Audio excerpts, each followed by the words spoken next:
During the onset of spring 1945, the aviators of the U.S. Army Air Force in Europe were recovering from the largest engagement in American military annals, commonly known as the Battle of the Bulge. The toll they had paid, both in terms of personnel and equipment, had been staggering. Each day, fresh pilots and newly delivered aircraft arrived to replenish the dwindling ranks. P-47 Thunderbolt fighter squadrons were actively stationed at former German Luftwaffe air bases, situated just a few miles from the front lines. Their revised objective was to offer aerial assistance for the Army's onward push into Germany. Ranked among the swiftest and most potent fighter aircraft globally, the Thunderbolts achieved velocities of nearly 600 miles an hour during steep descents. Their pilots were some of the best. 7 out of the top 10 American fighter aces in Europe flew Thunderbolts. Flying without pressure suits, only strong, young men could withstand the forces of gravity built up after a steep dive. They were all tough, well-trained, and their morale was high. In March 1945, Arthur Davis was a replacement pilot assigned to the 362nd Fighter Group based in eastern France near the German border. They were all about the same age I was, in my early 20s. 23, 24, something like that. And there were very few, a couple guys that were almost 30, and we call them grandfather, that sort of thing. But there were fellows younger than I was. The morale was high. As a matter of fact, I was a little surprised because they have always experienced several casualties over a period of time. And I was a replacement for someone who had been killed in action. And I was expecting something other than that, but the morale was very high. A fighter group consisted of 3 squadrons, each containing 16 planes and 25 pilots. Sustaining a Thunderbolt fighter group consisting of 48 planes necessitated extensive resources, including lengthy supply routes, a contingent of 75 pilots, 1,200 ground crew members, meteorologists, operational officers, radio and radar operators, anti-aircraft gunners, fuel and distribution networks, as well as high-skilled engineers for runway construction and maintenance. Each plane in the group needed a crew of 25 men just to keep flying. And work went on around the clock. During its era, the P-47 Thunderbolt held the distinction of being the largest, weightiest, and most formidable single-engine fighter aircraft ever constructed. Its pilots regarded it as nearly as robust as a tank and remarkably challenging to bring down. With its 2,400 horsepower engine, it weighed almost 8 tons fully loaded. Every plane carried a film camera in the wing, timed to operate automatically with the gun trigger. Numerous frontline fighter aircraft were engaged in as many as 3 missions daily, necessitating meticulous coordination among every individual within the group to maintain these planes airborne. The confidence of the pilots and their ground crew was essential. Any overlooked detail could cost them their lives. 23-year-old Ken Bullock flew 46 combat missions in Thunderbolts during the last months of the war.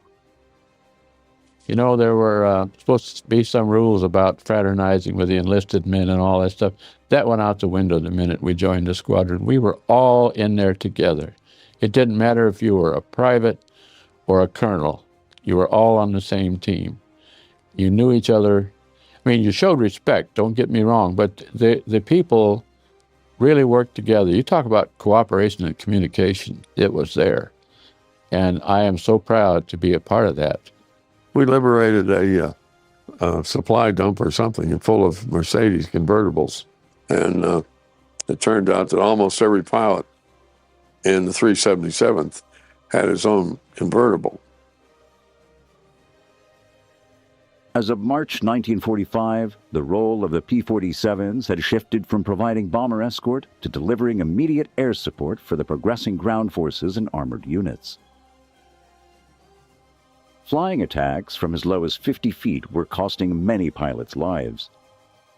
A new man joining a Thunderbolt group at this time in the war had been a life expectancy of just 2 missions. With more than 100 combat missions behind them, some squadron commanding officers had reached the rank of major, many by the age of just 24. In the aerial clash above Germany, they would guide their comrades into the cockpits and down the runway. Nearly 50% of these filmed pilots, encompassing both seasoned veterans and recent replacements, would become casualties a mere 10 weeks later as the war drew to a close. The coming battle would take place over one of the greatest natural defense obstacles in Europe, the Rhine River. No foreign army had crossed the Rhine into Germany in 150 years. The battle would last for 3 weeks.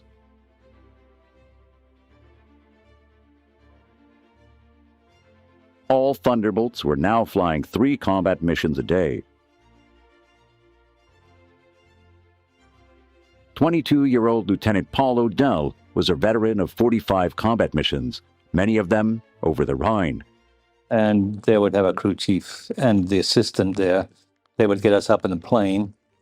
Then naturally we had to start the plane up in that area and have the crew chief get on a wing because we had to taxi out over chicken wire and straw, and he had to guide us along because we couldn't weave back and forth to see where we were going. So then we would finally get to the end of the runway, and we'd get lined up in we'd get lined up in position, our takeoff position, depending on where we were in the flight.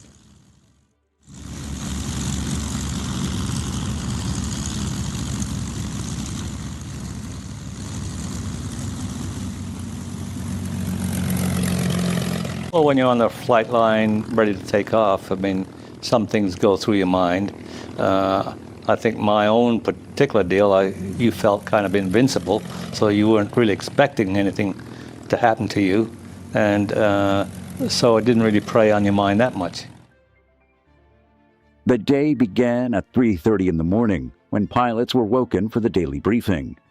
At a dawn, the engines would start.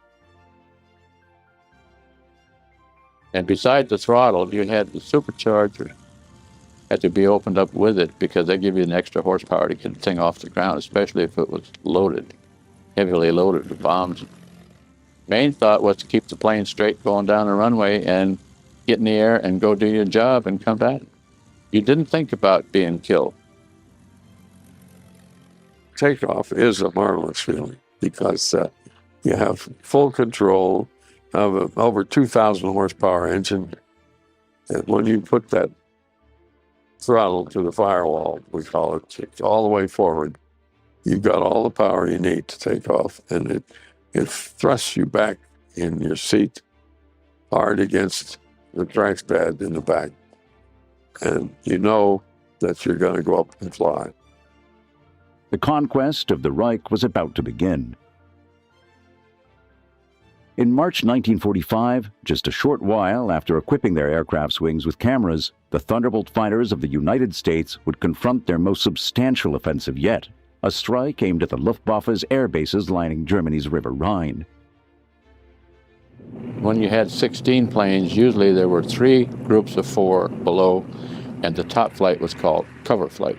And they usually weren't carrying bombs. They were just there to protect us from enemy aircraft that we may not spot.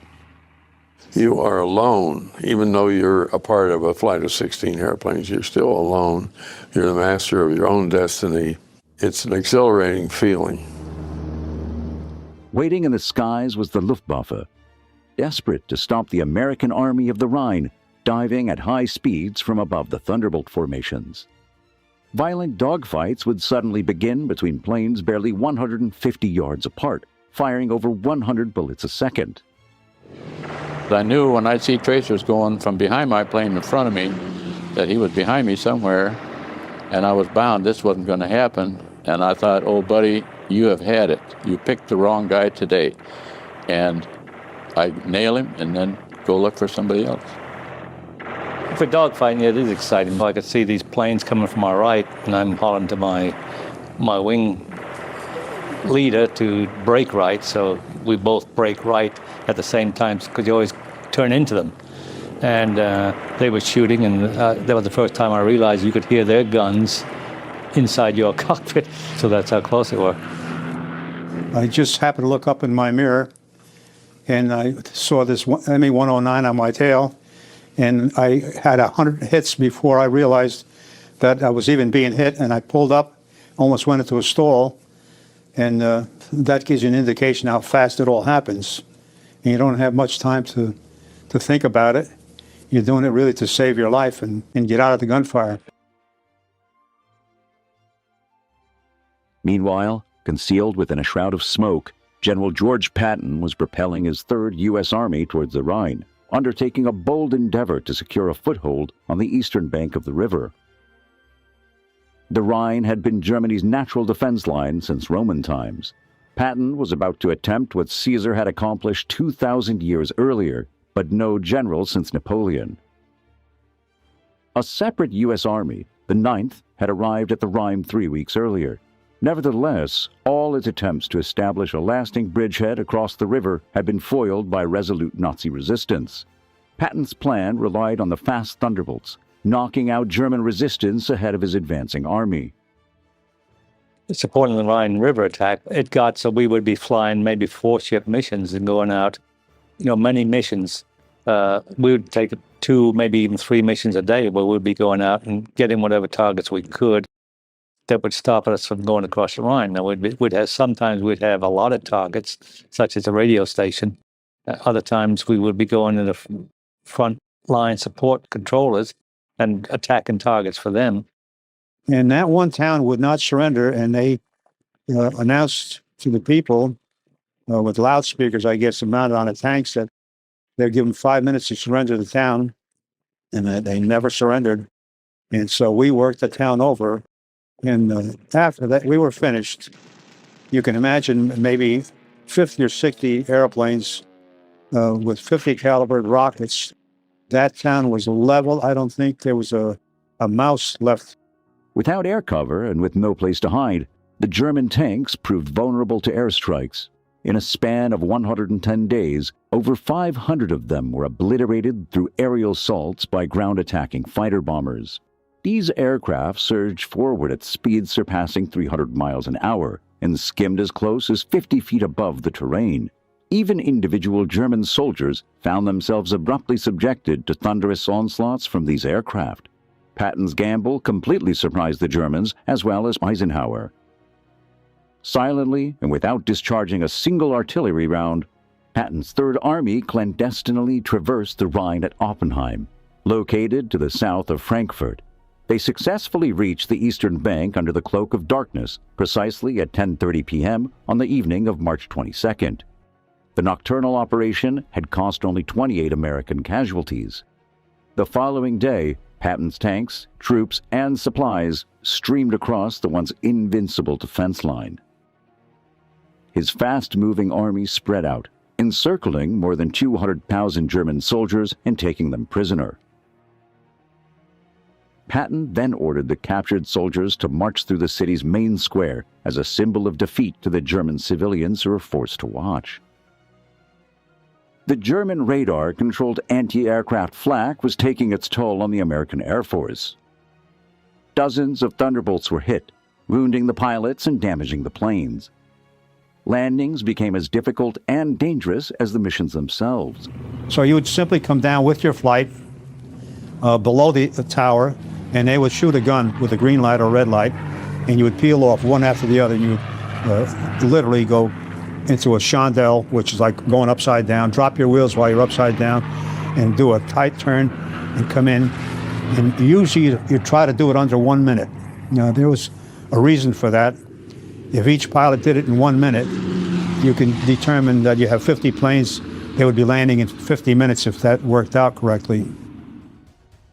Fire and ambulance crews on runway alert waited for the planes to return. Amidst a scarcity of fuel in most aircraft and others unable to deploy their landing gear due to flak-induced damage, a considerable number of pilots were compelled to execute crash landings. Unfortunately, these landings frequently led to catastrophic outcomes, including ruptured fuel lines and the presence of unexploded bombs and rockets still affixed to their compromised aircraft. The average life of a fighter pilot was, I believe, about 4 hours as an average. But I think everyone was concerned with the tremendous losses in the pilots.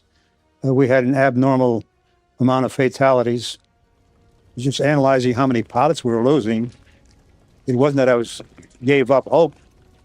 I suppose it made me try harder subconsciously, but I just couldn't visualize myself coming back in the United States and stepping off a boat or a plane. I just couldn't picture it in my mind. You felt badly when one of your squadron mates got shot down, and particularly if you knew he was killed. I mean, you couldn't really dwell on it because that was it and it was gone. Yeah? I lost some friends, and we would lose 3 or 4 pilots a week, and it seemed like it was always one at a time. At the time, the air battle over the Rhine was the largest operation of the Second World War. On one day alone, March the 24th, Allied pilots flew 12,000 combat missions, more than were flown on D-Day 10 months before. We sent 8 out, and 1 came back. That was a bad morning. And when the guy pulled up and taxied up, he stood up in the cockpit and emptied his 45 into the cockpit. He never flew again. They took him to the hospital. The quiet period we had before takeoff on a mission was something that was designed by some flight surgeon somewhere, but it was a very important thing. It was approximately 5 minutes long, and it enabled each and every one of us already strapped into our fighter plane to re-sift and rehash our thinking and calm ourselves down to get ready for the task at hand. The first time I did it, I thought it was rather foolish. Let's get up and go. That was my attitude. Then after experiencing this quiet time once or twice, I realized how important it was. My whole attitude changed in that 5 minutes. And I imagined that it leaked over into the flight crews, the mechanics, the armorers, the other people, and they felt the same thing. It was sort of a feeling of peace almost that came across. The times that you really didn't feel like you wanted to go on a mission, I suppose, is when they would announce at the briefing that we're going to hit an airdrome today. And a lot of pilots would just back out. They'd say they suddenly would be sick or something. Not many, but the pilots that went through an awful lot, and you knew you were going to get hit. It's just not a guess, an assumption. It was an assumption. You were going to get hit, but how severe, you don't know. April the 16th would be the darkest day in the German Luftwaffe's history, when they were attacked by the Thunderbolts and their Allied forces.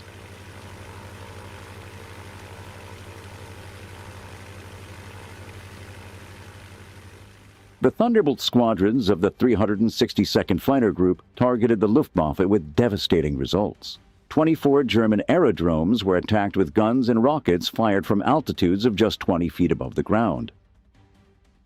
Their air raids destroyed 270 planes on the ground and another 29 in the air, along with numerous hangars, flak gun emplacements, and fuel tanks. After more than 3 years of war, which had cost thousands of fighter pilots their lives, the P-47 pilots of the 362nd would show no mercy. On April the 16th, the combined British and U.S. Air Forces mounted one of the largest attacks on the Luftwaffe. 6,000 Allied airplanes targeted 40 aerodromes inside Germany. 2,000 fighter planes would take part in the attack. Their mission was to destroy the Luftwaffe once and for all. But German air bases were heavily defended by radar-controlled anti-aircraft flak guns. Many pilots and their planes would not return from this mission. Those that did carried with them the record taken by the mounted cameras. I have been conditioned to hate the German army, the German military, and this was brought about by some schooling in the service, I'm quite sure. Most of it was a subliminal type of thing, but I wanted to kill. It gave you a sense of gratitude when we hit an airdrome, in one sense, because it was payback time. These were the guys that were up there trying to shoot you down, and we had a chance now to put them to sleep. And so in that sense, it was a good feeling. I would peel off, first of all, and dive down toward the target, get the target in my gun sights, and then fire a preliminary quick burst to clear the guns and make sure that everything was working properly. Then when I got close enough, and I used to go as close as I thought I could, and they said they gave a distance of several yards, but I tried to close a little closer because I realized that although we had 1,800 rounds of ammunition, it went very quickly, and I might need it for something else. So when I got as close as I dared, then I would pull hard on the trigger and give it all it had for about 2 or 3 seconds. That's all it's needed. From a low-level attack, you would probably come alongside at about 1,000 feet and then peel off down and come straight in on the target. And that's the time you try and get everything leveled up and get the sight on the target and then give them the burst. Anti-aircraft was one of the things we probably feared because there wasn't much control what we could do about it. And when they would set the guns on you with radar, you could hear it in the headset. It would go bzz, bzz, bzz, like that. You could hear it, and you knew that there was a dish down there that locked you in and they were getting ready to shoot. At the end of the day, 905 German aircraft and 40 aerodromes had been destroyed. Unopposed in the air, the Thunderbolts were unleashed over Germany. On April the 16th, 1945, the Thunderbolt fighter group and the combined Allied forces scored a major victory over Germany's Luftwaffe. With the front lines moving quickly eastward, driven by tanks and infantry, the Thunderbolt fighter groups were ordered to move with them. Captured aerodromes in sight of Germany were to be repaired and used as forward bases of operation. When the Air Corps engineers arrived at Frankfurt to inspect an aerodrome, they were confronted with the damage that had been inflicted. What little was left undamaged by the Thunderbolt attacks had been destroyed by the Germans themselves, obeying Hitler's scorched earth policy throughout Germany.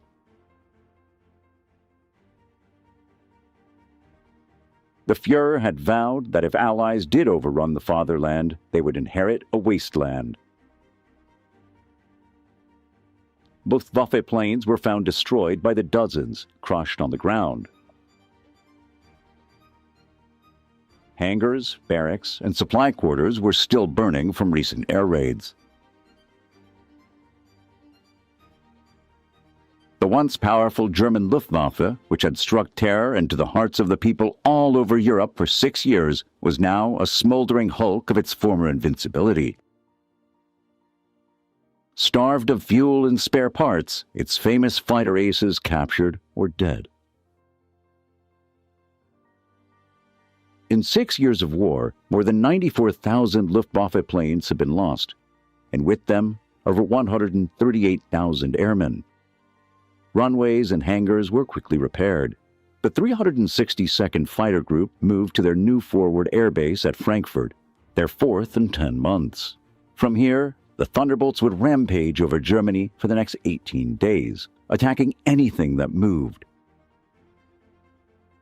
The final humiliating misery of Germany was about to begin. There wasn't exactly a fear of not coming back. We realized it was the possibility, definitely was there. But your job was to get the target we were assigned and be sure that your wingman, or if you were the wingman or the element leader or flight leader, took care of each other and to be sure you got back. That was our mission. Destroy the target and get back. Finding targets of opportunity was the order of the day. Skimming the terrain at low altitudes above urban areas and rural landscapes, Thunderbolt pilots would execute sudden dives onto unsuspecting targets. They would release a barrage from their 8 50-caliber machine guns, bombs, and rockets. For the German army, there remained no refuge, as there was no safe haven from this relentless assault. You could see the whites of their eyes, so to speak, whether it was troops or people on motorcycles or trucks or freight cars full of ammunition or whatever. You could very quickly see what you had to shoot at.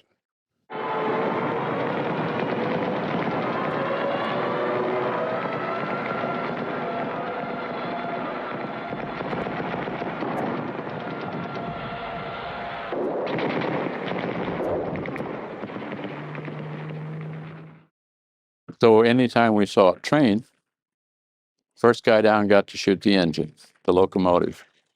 You could tell if you got a good hit because all the steam would come up from it and the train would stop.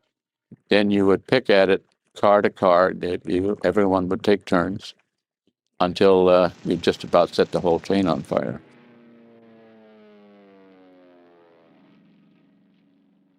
Many of those targets were horse-drawn vehicles being tethered by women.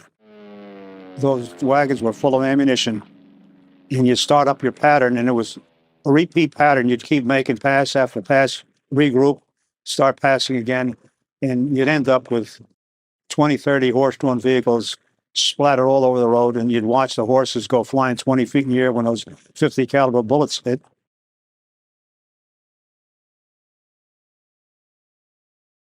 It was just awesome, the power behind those bullets, and the roads would be actually red with blood.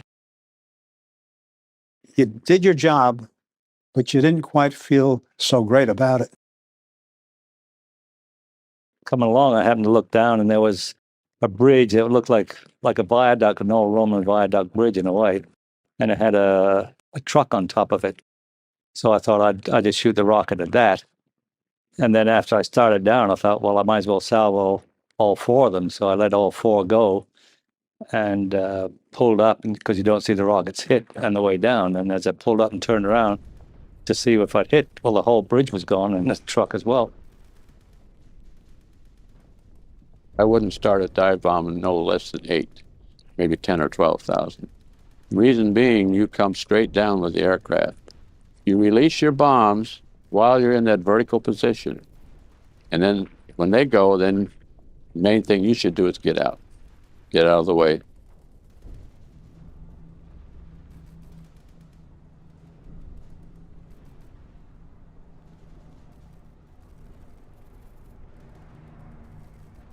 The tanks were very tough.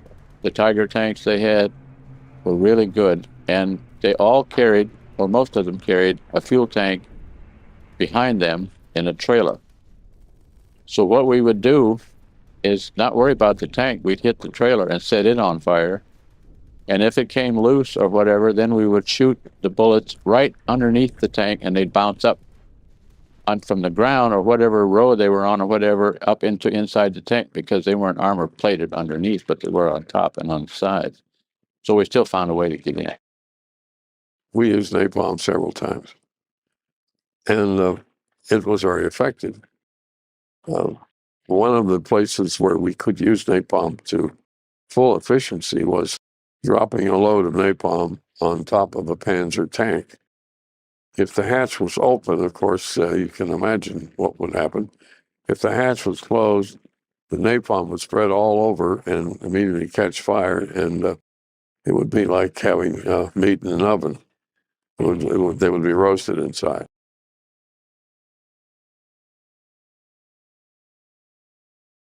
It's like putting the airplane on like you would a jacket when you get in it. You wear the airplane and you become part of it, and you're pushing of the rudder and the throttle and the stick. It's all automatic, just like when you walk. You just one leg ahead of the other one. You don't say, I'm going to push this, I'm going to do that. You just do it. Yeah, we had many times where pilots were missing. That would be the time that you would dread the most, when you'd get back into echelon for landing and there'd be 1 plane or 2 planes missing. It just stayed with you for quite a while. I never thought I'd return back home alive as a pilot. It just never occurred to me that I would. In fact, I had premonition that I would never come back. Didn't think I'd make it.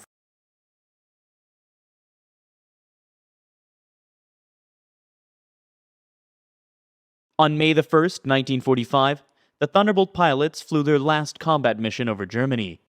7 days later, the Germans surrendered. VE Day was a big relief, you know. And then you knew that you had a really good chance to get home. The problem was during combat, every night when you go to bed, the prayer I would say is, just let me make it through tomorrow so I can thank you for that day tonight, because it was a one day at a time thing. And when we knew that it was over, it was a big relief. Of course, then we had another question right away: will I be transferred to the Pacific? And some guys were, and some weren't. As jubilant celebrations echoed throughout the streets of Paris, London, and New York, the Thunderbolt pilots who remained in Germany assumed a solemn and contemplative demeanor. They marveled at their survival, yet were profoundly affected by the pervasive death, devastation, and suffering in the midst.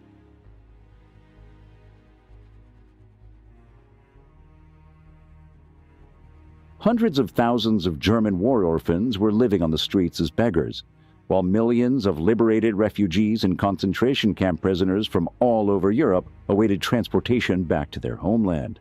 Throughout the continent, German soldiers were made to walk back their defeated country. German prisoners started to march through. There were hundreds and hundreds of German prisoners, and you could look the way their shoulders were sagging, their heads hunched over. They were a beaten army, and they just had no strength. Their morale was down to zero. And it was not a pretty sight to see. And there were so many amputees with either an arm missing or leg, heads bandaged.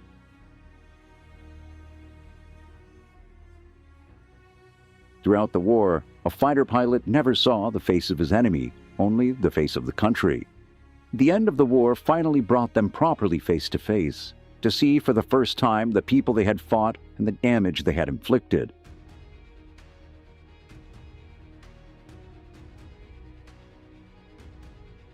In May, the columns of soldiers stretching for miles began their long march back to Germany from over every corner of Europe. 6 million soldiers walked down many of the same roads and through many of the same towns they had conquered 5 years before, but this time not as the victors. It was a bitter end to the war. The death toll in the Second World War was higher than in any war of recorded history, an estimated 55 million. The European war that ended on May the 8th, 1945, had been a total war on land, at sea, and in the air, fought by the armies, navies, and air forces of over 20 countries, waged mercilessly on civilians. For all the battles fought during these terrible war years, more civilians died in the conflict than soldiers. The defeated Germany these soldiers returned to was in ruins. Not one family had emerged unscathed.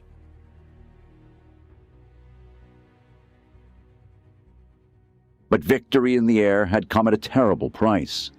18,000 U.S. fighter planes and bombers were shot down over Europe, taking the lives of 80,000 pilots and crew.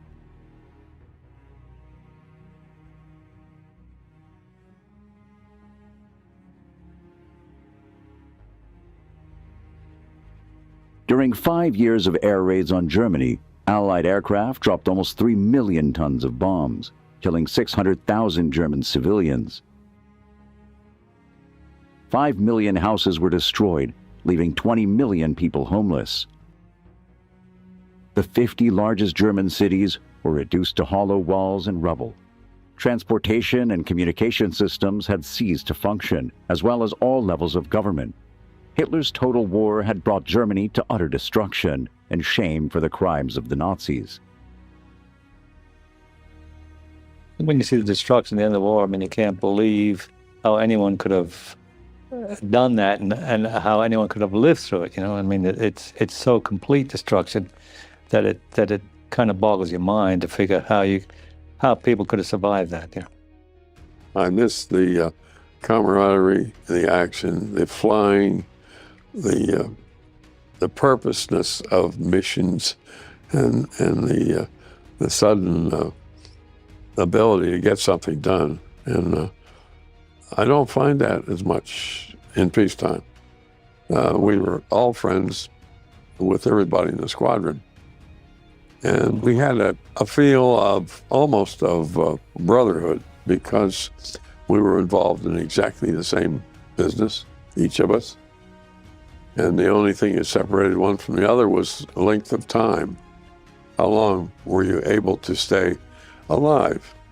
We trusted each other implicitly.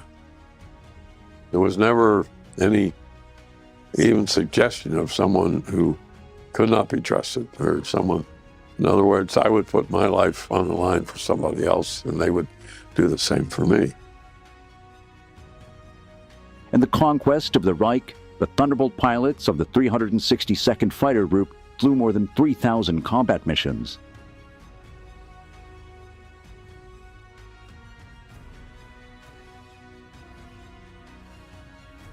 For their bravery, the group was awarded a Presidential Unit Citation.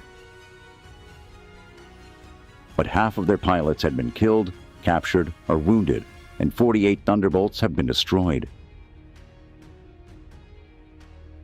The remaining planes were scrapped in the following months, with only a handful surviving to this day across the world.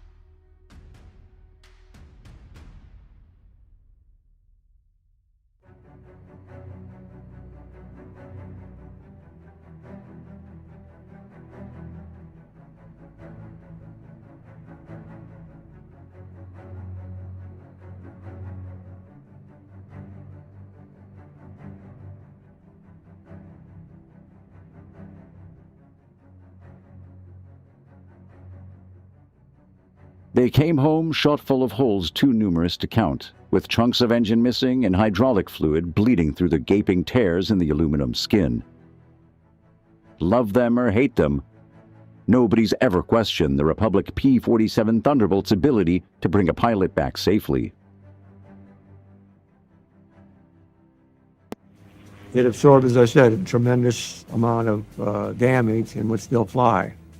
The inline engine wouldn't absorb anything. The radial engine, you know, we had cases of people losing several cylinders and still coming back. They would really take, like I said, really take a beating from being shot up or anything, more than any other aircraft. They were really a tough bird. There was one case when I was waiting for takeoff, and the plane came in and landed, and it had been hit in the engine, and one piston was flipping up and down in the air, and the other piston was gone, and the plane flew in and landed, and the guy pulled off the runway. He didn't taxi it, and he got out. 47 was a great airplane for that. It absorbed tremendous damage and, you know, would still fly. The group commander took it through a tree. Literally, the aircraft went through, the tree was the loser, and the wings didn't come off, but, you know, he just forgot what he was flying and what altitude he was at and went through a pretty large tree. Lots of damage, structural damage on the wings, but the aircraft came home. I don't think that, I know a 51 wouldn't have done it. I don't think a 40 or I don't think a 38 would have done it. So it was that kind of an aircraft. I had dropped my bomb, done my job. I headed home. I get back and I land, and people are running alongside the aircraft pointing at it as I taxied. And I lean out and look, and the whole side is covered with oil. And when I got out, I got a hole a foot big in the engine and 2 cylinders missing.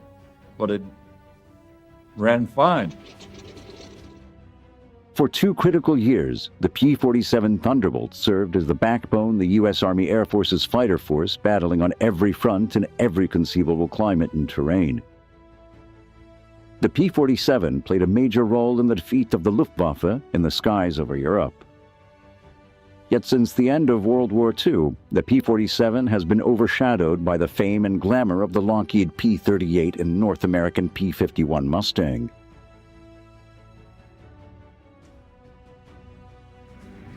I think it's comparing a racehorse to a plow horse. The P-47 was I think you could describe it as the bare knuckles brawler. It wasn't the sleek thoroughbred as the Spitfire. It wasn't the graceful, pre-war design of the P-38 that was like the Buck Rogers fighter plane of World War II. I mean, the P-38 was what everybody dreamed of. The Thunderbolt, I think, what endeared itself most of all to the pilots was the fact that it had tremendous firepower. It could carry a huge load for ground support, which is exactly what it was best at, I think. And it could take incredible amounts of battle damage. I mean, you've seen pictures of airplanes that have hit trees. They've got cylinders knocked off the engines. The cowling's gone. The wings are canted back. Just the leading edge of the wings are just beat off. The gun barrels are torn from the airplane, and it flies all the way home and brings the pilot back. I think that is the greatest quality of the airplane. By war's end, over 15,600 P-47s had been produced, more than any other American aircraft, save the consolidated B-24 Liberator. Even today, the P-47 Thunderbolt inspires intense emotions amongst the pilots assigned to fly it. After sharing the air with the 47, a pilot either came back a devoted converse or appalled that the Republic ever designed such a monstrous fighter.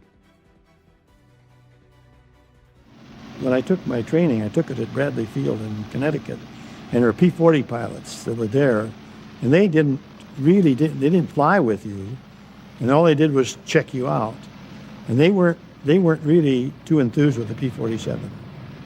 So when I went overseas, I did not want to fly the P-47. I wanted to get out of the 38s or 51s. And when I got to this base, a P-47 came over there, and he went across that base. He pulled up and did one roll, and we just were in awe, My God, that thing will fly. And I went from 1 inch tall to 10 foot tall.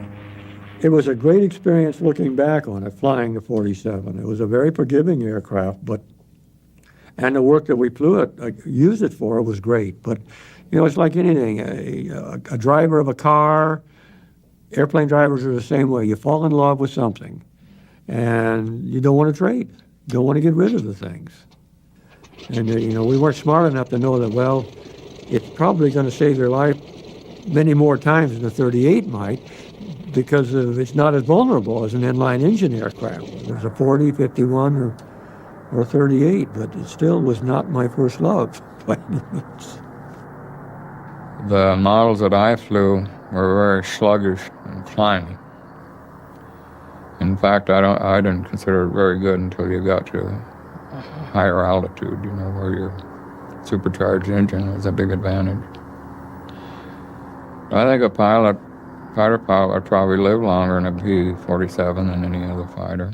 It's more rugged by far than any other fighter. And we only had them for a short time. They gave us our P-40s, or we were flying P-40s at the time, all the time that we were transitioning into the 47s, and they just decided to take the P-47s away and let us continue with the P-40s. And I think we were all happy about that. Love or hate the P-47, everyone agreed on one thing. It was the toughest fighter ever built. Practically everyone who flew the Thunderbolt has a story to tell about its legendary durability. They speak of holes hacked out of the wing by light flak that were so big ground crewmen posed with their heads poking through them. Others remember cannon shells severing controls, tearing great gouges out of the cowling. They remember the thumping of the bullets as they slammed into the armor plating behind their seat. And they remember thanking God and Republic for building the P-47 like a brick outhouse. Tough enough to handle the dirtiest of dirty work and built to survive a Kansas tornado.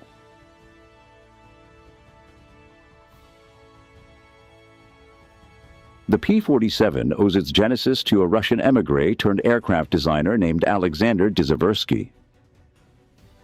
He had come to the United States between the wars and had started his own aircraft company in the 1930s. He was a Russian immigrant who flew during World War I and was a great proponent of pursuit aviation. The P-35 was his original fighter, low-wing, all-metal, retractable landing gear. The second aircraft was the P-43 Lancer, which was a further refinement of the P-35 design.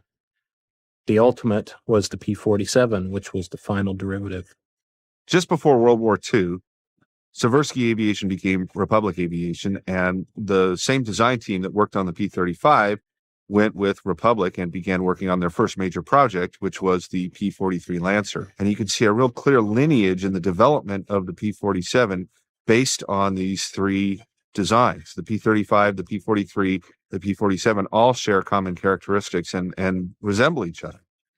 Well, the P-43 went into production shortly after World War II began, and it served as an export fighter. It wasn't something that the U.S. Army Air Force could use. So Republic sent it overseas to the Chinese, where it did not have a very distinguished service career by any means.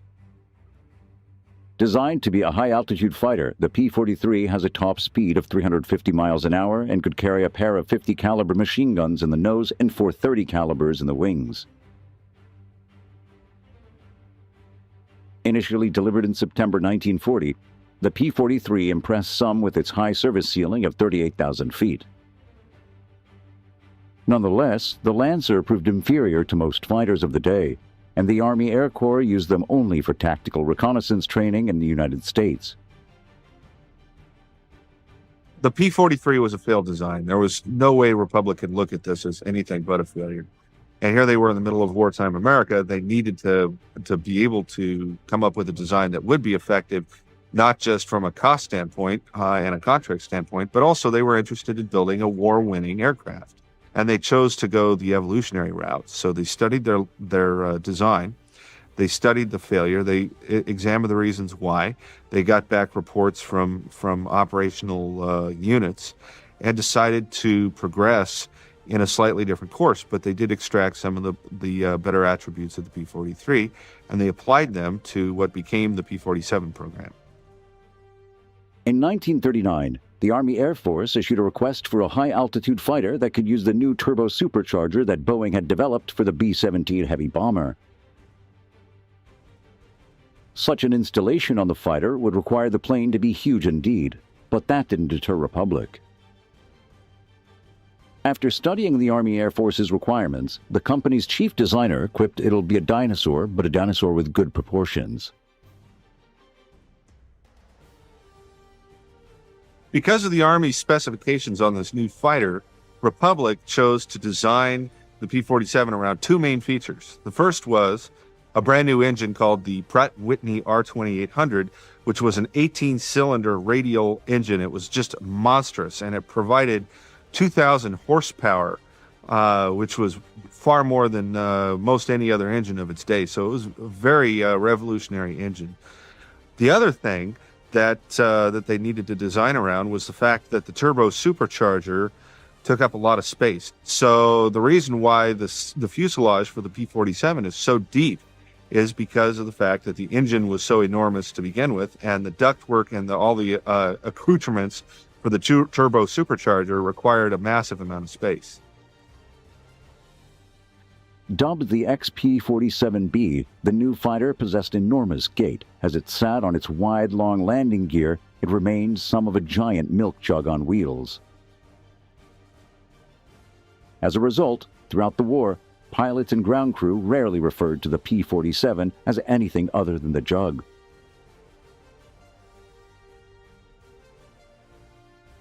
In June of 1940, this is a year and a half before the war starts, the U.S. Army Air Corps places an order for 773 P-47s with Republic.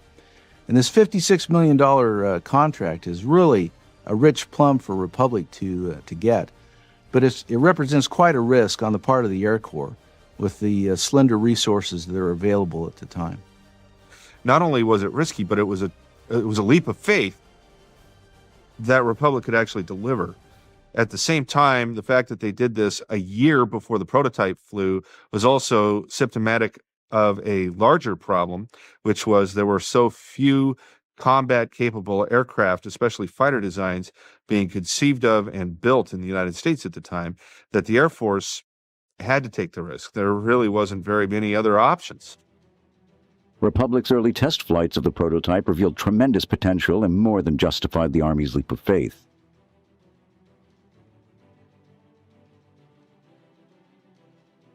Though it weighed over 5 tons, the P-47 could reach speeds over 400 miles an hour. In fact, at altitude, it was the fastest fighter ever built for the Army Air Force up to that time. Tests also show that the P-47 was an excellent formation aircraft. The 47, when you pulled the power on it, that huge nose out there was like running into a haystack. Suddenly you quit. It was easy to fly formation because 38, you'd come in and overrun everybody. It's the first thing that we all learned when we had inline engine. You want to slow down early and sneak up on your flight leader. But on the 47, it was a beautiful airplane for flying close, very close. We trapped our flight leader one time. 2 of us coming up the Irrawaddy River ran into the overlapping wings, and he would go like this, but you wouldn't dare do that in an aircraft that wouldn't stop or start as quickly as a 47. In close formation, you're leading on, 3 guys are flying on another guy. They're not taking their eyes off of it. And they're flying on him all the time. They're looking at him all the time, especially you get into clouds. If you fly in the clouds, you got to be in tight formation, otherwise you can run into one another. And you have a mission. We had a mission one time, I think it was a 5-hour mission. We were probably 4 hours in the clouds. And 2 flights finished the mission. The guy was leading the group and my flight. The rest of them went home, got in trouble and went home. The first production Thunderbolts rolled off Republic's assembly lines in early 1942. That spring, the Army Air Force decided that the 56 Fighter Group would be the inaugural P-47 outfit in the service. It was a historic decision that laid the foundation for one of the greatest legacies in Air Force history.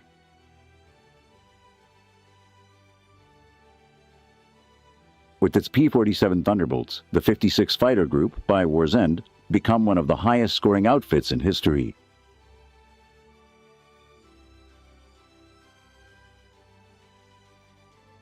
With dozens of aces in its ranks, the 56 became better known as the Wolfpack.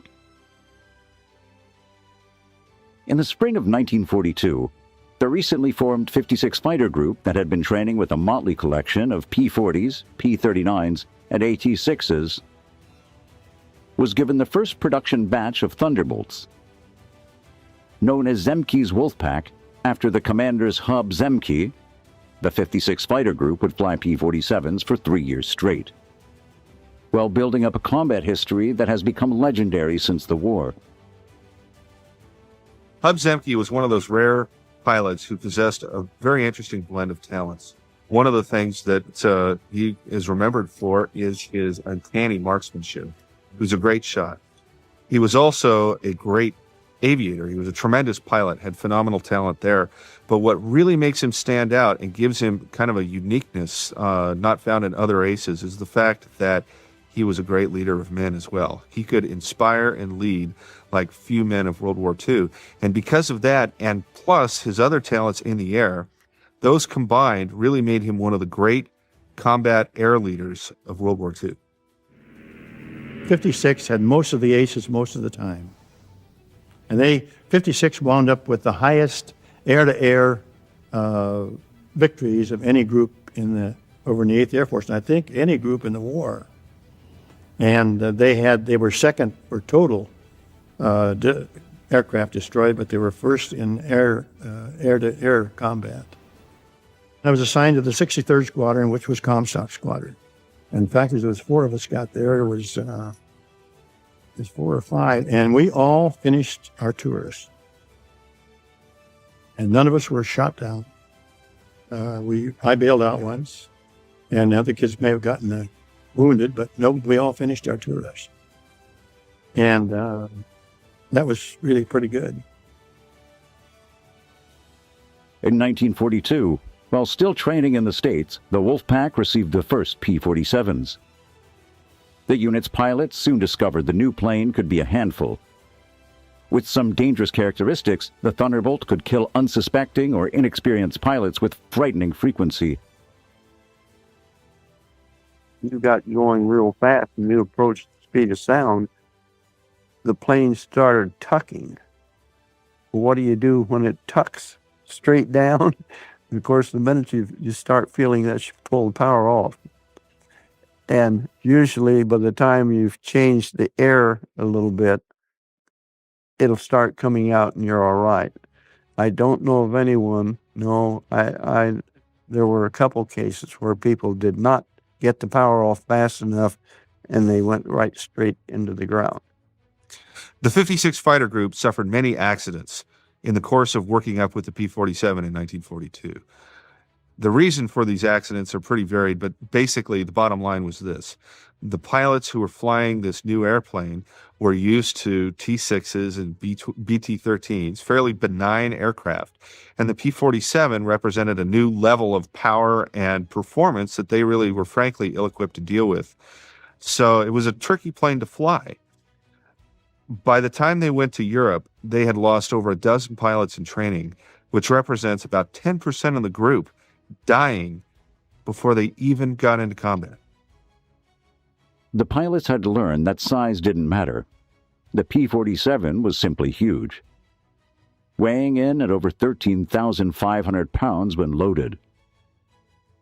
With a wingspan of 40 feet and a length of 36 feet and sitting 15 feet off the ground, the P-47 towered over the splendidly legged P-39s and sleek P-40 as the 56 had been flying. The P-47 was probably what was the heaviest fighter that they built. It weighed 14,000 pounds loaded when you were going to take off in combat. Despite its size at high altitude, the men of the 56 discovered their new fighter could outperform every other American aircraft, Army, Air Force, or Navy of its day.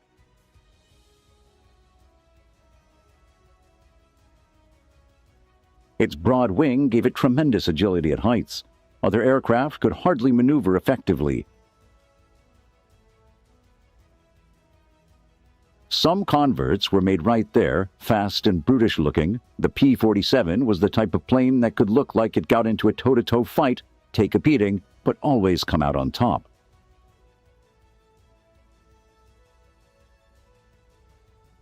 And it could dish out far deadlier punishment than any other World War II fighter with 850 caliber machine guns. The Thunderbolt's firepower was truly awesome. I strafed trains one day and tipped a boxcar over on its side. Not exploded, just tipped it over from the impact. So tremendous firepower on those 850. Pratt Gross, a 354th Fighter Group Mustang ace, recalls being the receiving end of a P-47 attack when he was mistaken for an ME-109. P-47s coming in had thought they had two 109, and so they picking me off. They shot my canopy off. It was gone. My plane did a snap roll, was involuntary. And so I was still alive, so I did a spin. I went into a spin. I did a recovery and pulled out, and here came the P-47s again, and I rocked my wing frantically, and this guy pulls up alongside of me and goes, "Oh!" and takes off and leaves me there. And I didn't know how badly my plane had been hit. The radio worked, the controls worked. I came back, and the plane had almost 100 holes in it.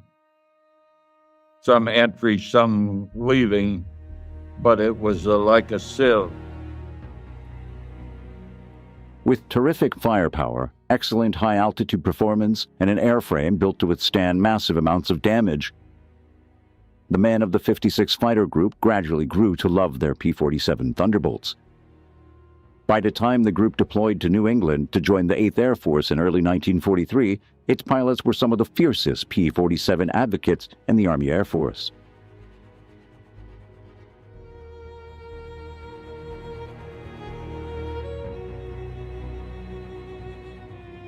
When the 56th Fighter Group reached England in January of 1943, its pilots were dismayed to learn that they weren't going to be the first P-47 unit into combat after all. As it turned out, the 4th Fighter Group beat them to the punch. Formed from the famous Eagle Squadron the previous year, the 4th Fighter Group converted to Thunderbolts just a few days before the 56 arrived in England.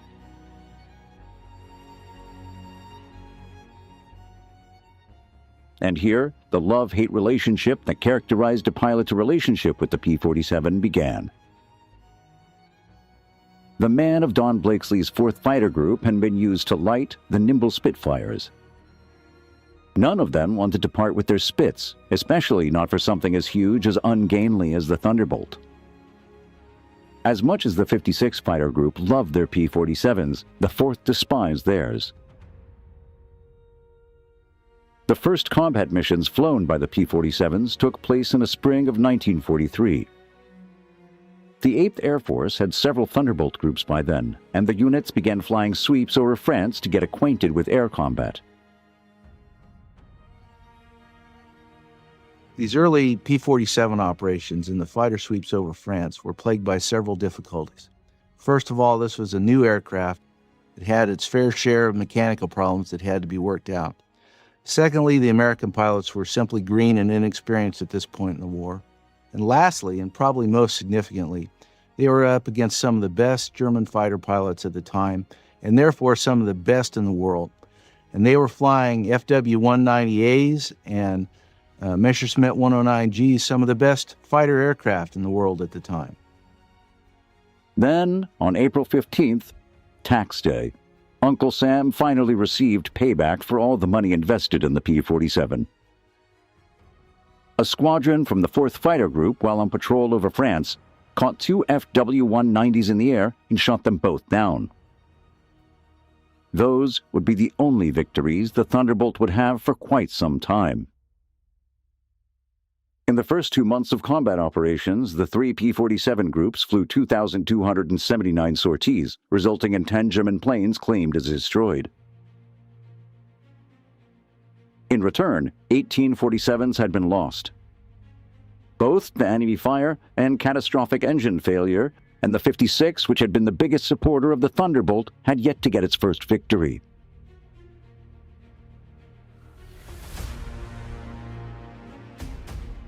Finally, on June 12, 1943, the 56 Fighter Group shot down its first plane, an FW-190. That seemed to break the pilot's bad luck. From then on, the 13th pilots from the 56 surprised the formation of FW-190s and blasted 3 of them from the sky without a loss.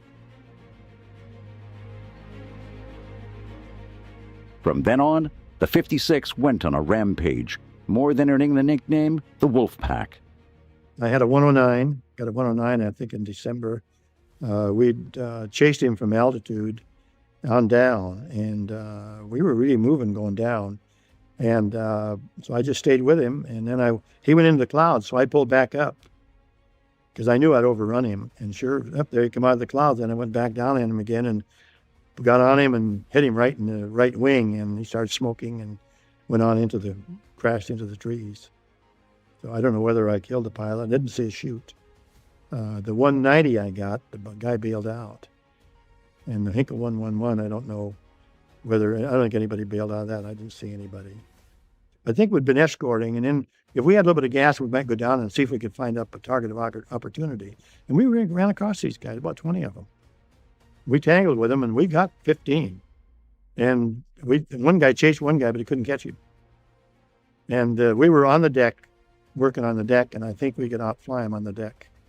He couldn't get away from me. I could turn in and keep right with him, and so I just had him going and going, and he finally decided it was better get out than to get shot down. Towards the end of the summer of 1943, the P-47C was gradually replaced by the D-Mod. Initially, little distinguished the two versions. Prior to the fall of 1943, the P-47, including the D version, had really not proven itself to be effective as an escort fighter for the 8th Air Force. And the major problem was that they had this fuel-guzzling engine, and it limited their range so that they were unable to provide cover for the bombers into the main targets inside Germany. And this problem really isn't resolved until the P-47 D-15 model arrives in England. And this model has the ability to put wing tanks underneath each of the wings. Each of those wing tanks is 108 gallons. And that gives the P-47 D-15 the extra range it needs to begin to be effective as an escort fighter for the heavy bomber force.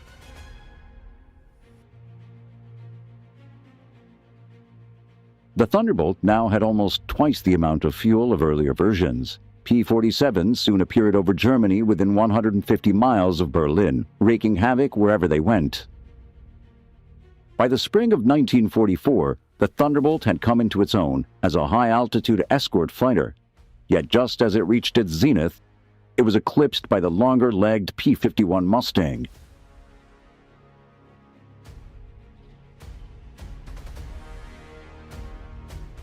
As more P-51 Mustangs flooded in England, the Thunderbolts rapidly disappeared from the 8th Air Force inventory until just the 56 Fighter Group continued to fly them.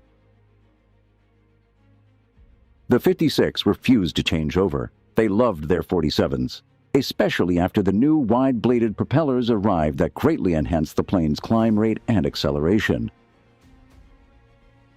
Also, by this point, Republic started to produce a lightweight, more powerful version of the P-47 that only the 56 Fighter Group used in combat. Designated the P-47M, it was the ultimate Thunderbolt. There's about 150 of them made, and they all came to the 56 Fighter Group, except maybe a couple generals got. Actually, it was the best propeller plane that was actually in the war. And I think it was clocked at the fast, I think about 470 or 480. I think the 351 is about 460. It was supposed to be and we were the fastest, actually it was the fastest plane that they had. The P-47M also came with a dramatically increased range, thanks to the advent of larger capacity external fuel tanks. This was the ultimate version of the Thunderbolt in Europe, and was finally able to stay with the bombers all the way through Berlin and back. You just cruise back and forth. If you're top cover, you just kind of weave back and forth. Or if you were maybe at the target, you'd go over the target and you just kind of weave back and forth over the target until all the bombers left, and then you'd go back. Usually you'd either have duty of taking them in, you'd pick them up at a certain point, you'd take them to a certain point, then another group would relieve you.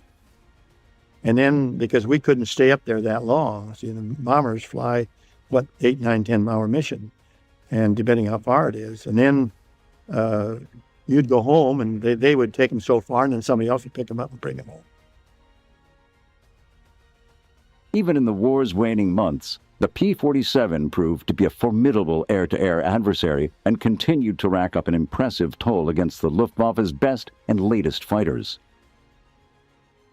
My squadron flew one mission where I think they shot down 11 long-nosed F-190s. Eight P-47s shot down 11 long-nosed 190s, didn't lose anybody.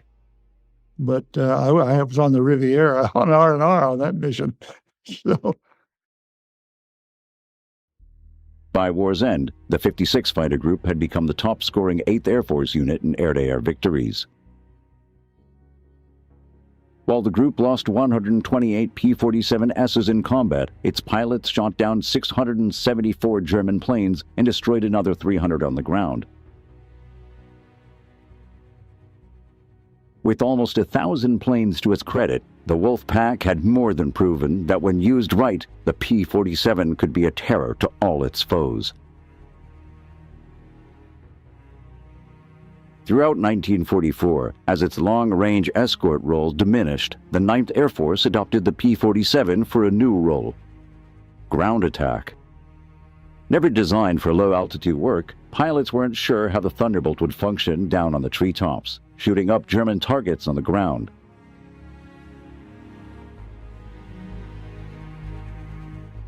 Though it didn't perform as well on the deck as it did at 25,000 feet, the P-47 soon more than proved its worth in the new role. In fact, by war's end, it had compiled a record so remarkable that it easily became the best American fighter bomber of the war. Among its many contributions was as the premier American ground support machine. This was the close air support fighter par excellence in the Normandy campaign. In fact, Saving Private Ryan, I thought was an excellent movie, but at the end where the tank busters arrived and saved the day, they're P-51 Mustangs. It would have been, I think, more accurate and more representative of what actually happened to have those be P-47 Thunderbolts doing the ground support mission. Because the P-47 was a true ground support star, whereas the P-51, yes, it did those missions, but that wasn't its major contribution. On the deck, the 47's ruggedness was its greatest asset. Many of the Thunderbolt pilots survived the holocaust of flak and machine gun fire thanks to the sheer toughness of its plane's hide. I was the number 4 pilot, being the youngest, or the newest, I should say, and tooling along, and suddenly the field out in front just lit up like a Christmas tree. I took something in the right wing that blew off every shell I had out there. I had not fired a round at that time, but it had to have been of incendiary nature because there wasn't any ammunition left when it was all over. It blew the gun tray lid on the 4 guns out in the right wing up about that high. And, of course, holes all over the thing. Headed for home, decided the damn thing was flying and I would stay with it. Let down then, probably about 20, 30 miles from home, put the wheels down way out. Everything worked fine, except that the stall speed was all screwed up. Landed, burned the brakes out or not, I really didn't care. They class 2060 airplane anyway.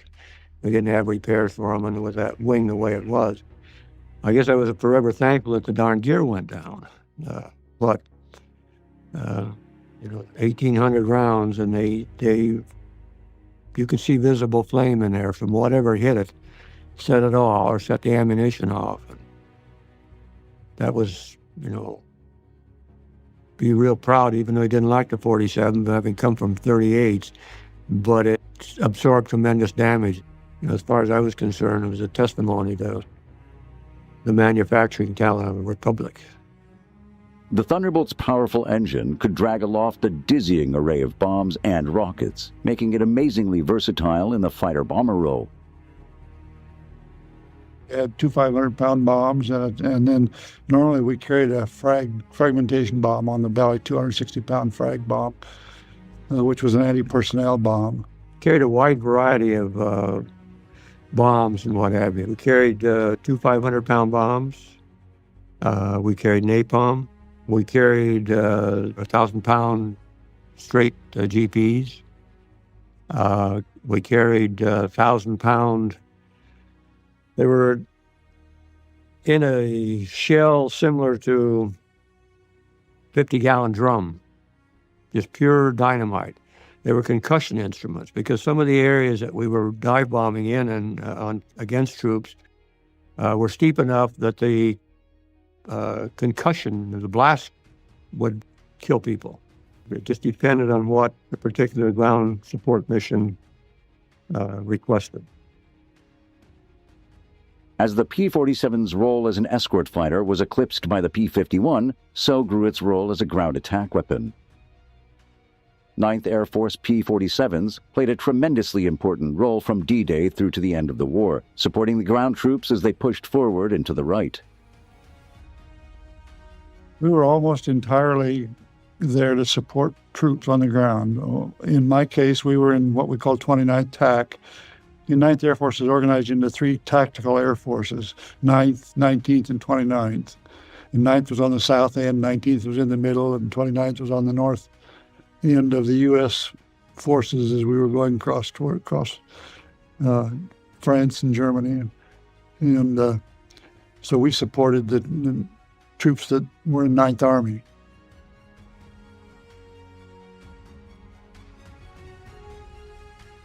We would go out and they'd say armed reconnaissance. And what that meant essentially was if you see anything moving, go hit it. Because by that time in the war, the Germans, there were no civilian vehicles moving in Germany. They were all related to the military in some way. Even the horse-drawn and all that was usually carrying ammunition or food or something for the troops. And anything from a single staff car to a convoy of trucks would be a target if it was moving and we were there.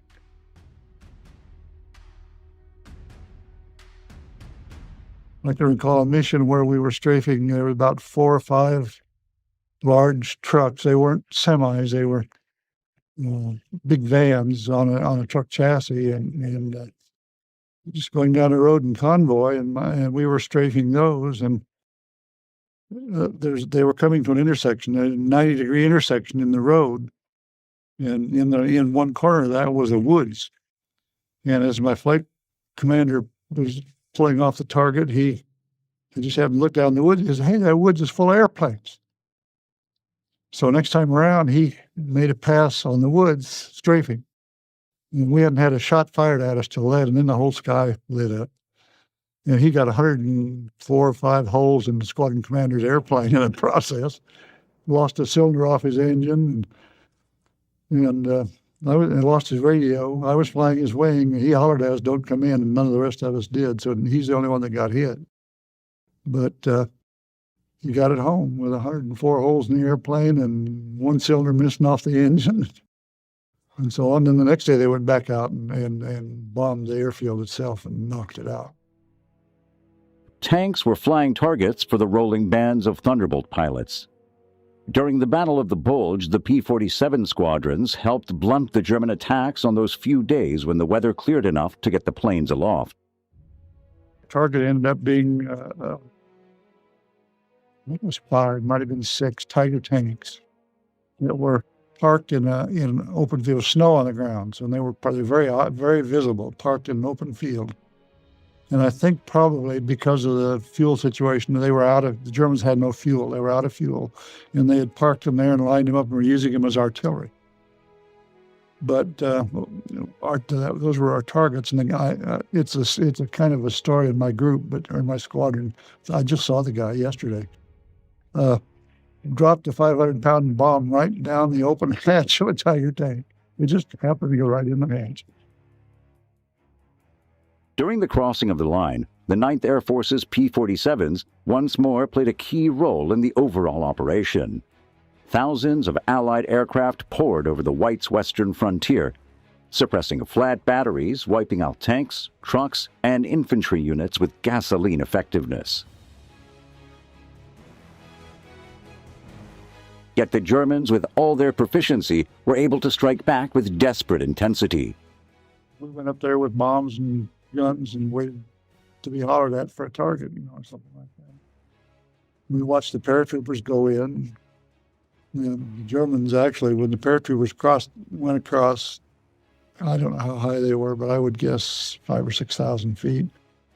The Germans actually lowered the 88s, the anti-aircraft 88s, and fired so that the shells broke amongst the parachutes. After the guys were out of the airplane, their chutes were open. And it was pretty bad. You could just see that. And the gliders came in, they were getting hit too. But, and while we were doing that, waiting for a target to be called, we had a squadron of British Lancasters come overhead and open their bomb bay doors and start dropping bombs just almost through our formation. There was a lot going on that wasn't all coordinated as well as it could have been. Nobody got hit or hurt, so we were okay.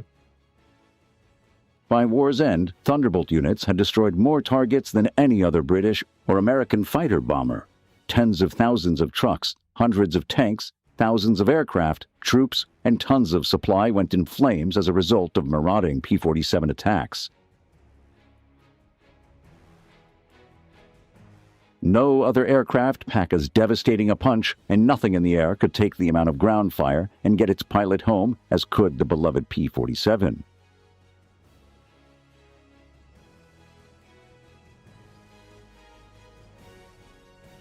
When the world celebrated VE Day, the JUG pilots in the 8th, 12th, 15th, and 9th Air Forces could look back the fight on their accomplishments, knowing they played a significant role in defeating the Nazi war machine.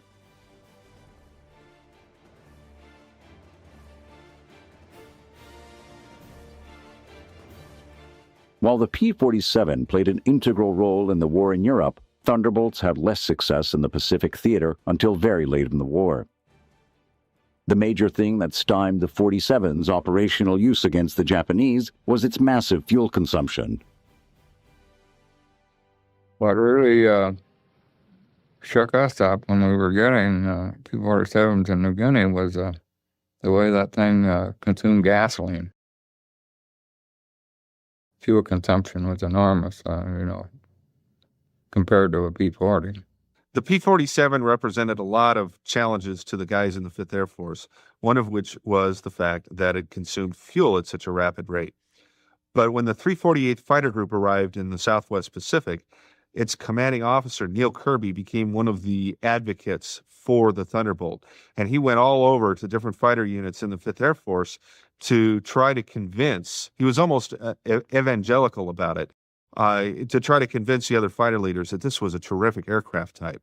He was met by stiff resistance, but eventually there were several Thunderbolt groups that were deployed into the Southwest Pacific, and they gradually figured out ways to work around the fuel consumption issues. Half a world away, Claire Chennault's 14th Air Force in China was offered the P-47. Chennault, with his crippling fuel shortage, was not impressed.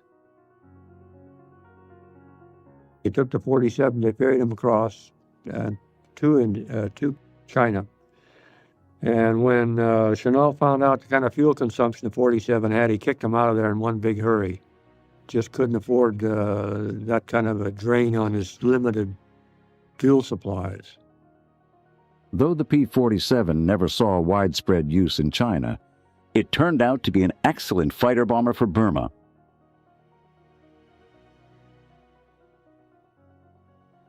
Here, as in many other theaters, the 47's ruggedness saved many lives.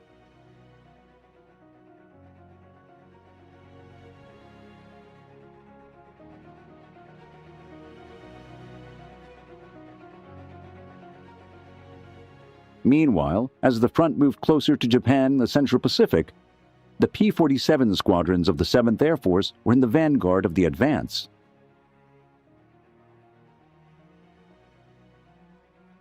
When the Marines and Army landed in the Marianas Island in June of 1944, the P-47s of the 318th Fighter Group were operating from the island within just a few days after the invasion of Saipan. Getting to Saipan, however, proved to be a great challenge, unable to ferry them in from any forward Central Pacific air bases. The 7th Air Force resorted to putting the 318th P-47 on escort carriers. The baby flat tops sailed to the Marianas laden with the ungainly Thunderbolts. Once off of Saipan, the men of the 318th climbed into their P-47s and catapulted off the narrow carrier decks. Miraculously, not a single P-47 was lost during the operation, and the 318th was soon operating in support of the ground troops from Isley Field on Saipan.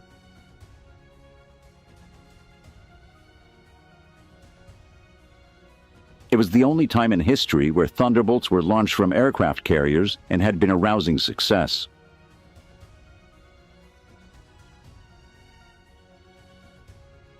At war's end, the 7th, 13th, and 5th Air Force's P-47 groups were marshaled around Ishima and Okinawa. Preparation for the invasion of Japan flying ground attack, combat air patrol, and long-range escort engines right up to the Japanese surrender, the Pacific Thunderbolts were given a solid, if unspectacular, account of themselves. In one of the last and great Thunderbolt fights, the 318th Fighter Group managed to shoot down 34 kamikazes of Okinawa in the running 4-hour battle.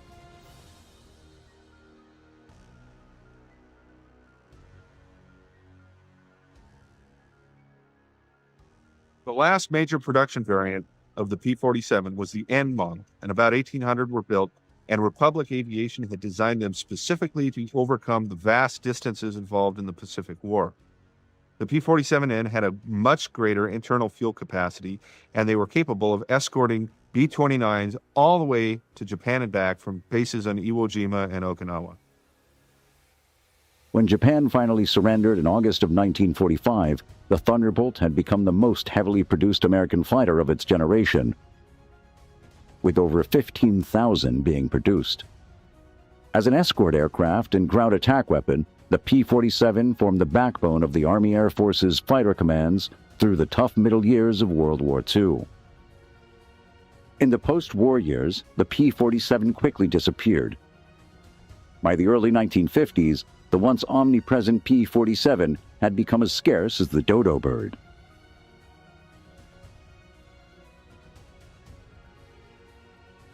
As the war faded into memory, the Thunderbolt and its accomplishments were steadily obscured by the P-51 Mustang.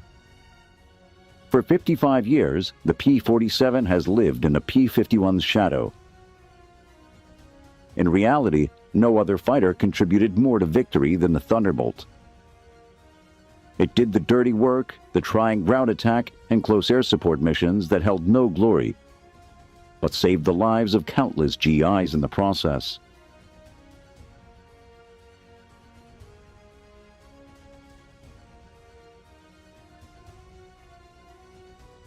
The P-47 helped crush the Luftwaffe in the air and on the ground, setting the stage for total Allied air superiority by leading.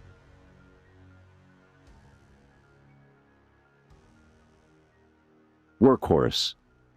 Loved by some, despised by others, the P-47 ranks as one of the greatest aerial weapons to have ever existed during World War II.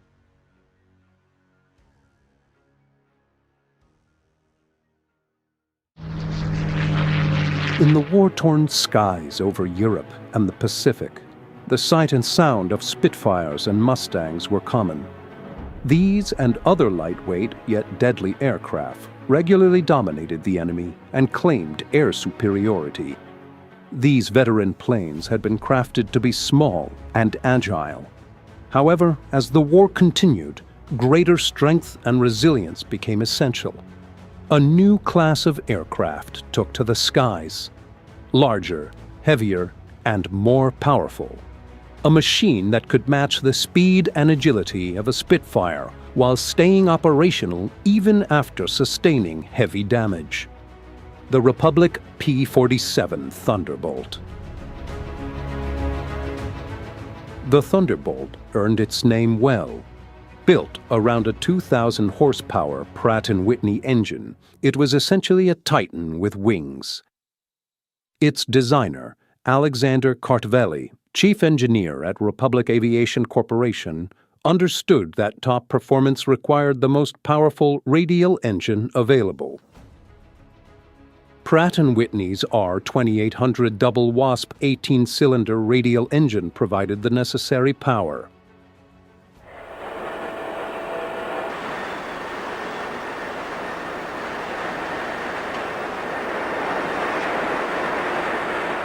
With power as a priority, Kartveli incorporated a turbo-supercharger beneath the rear fuselage.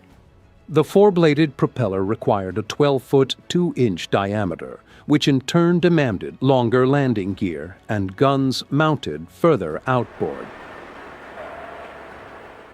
The P-47 was the result of a lengthy evolution process that began with early Seversky designs in 1933. Seversky himself piloted a prototype in 1935, which eventually led to the P-45. By late 1939, a new design was commissioned as the XP-47.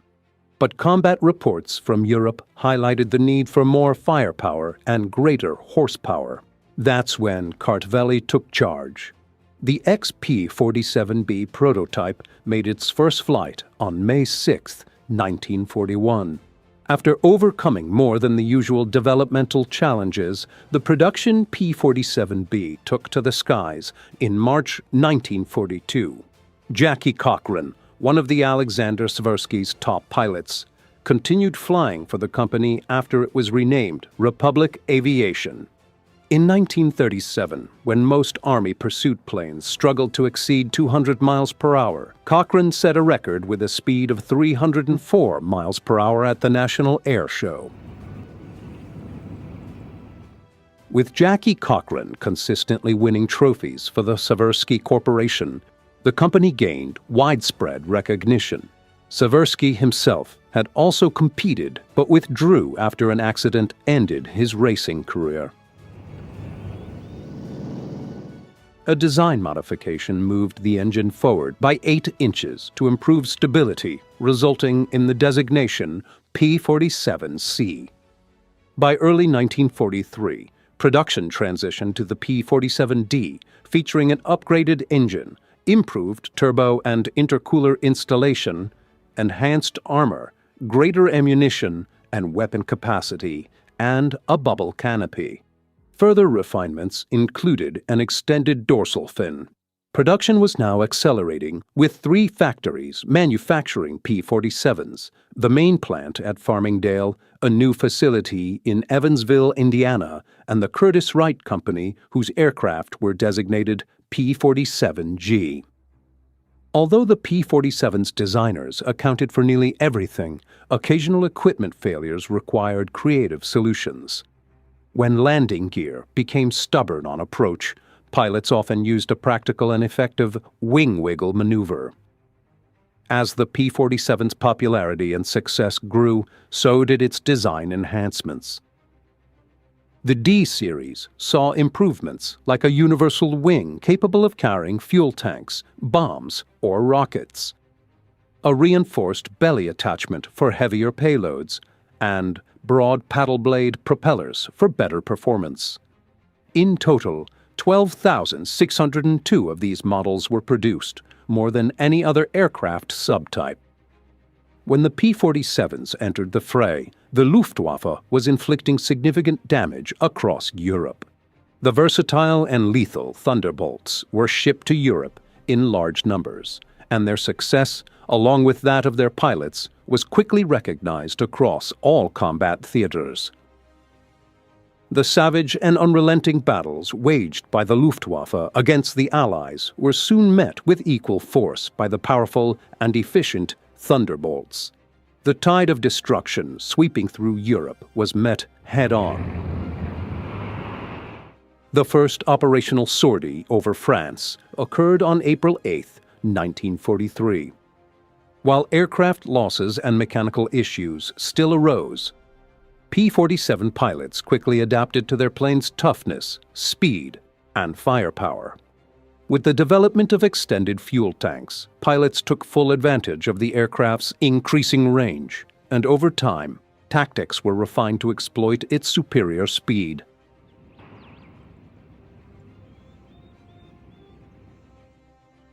The initial roles of the P-47 included high-altitude escort missions and fighter sweeps.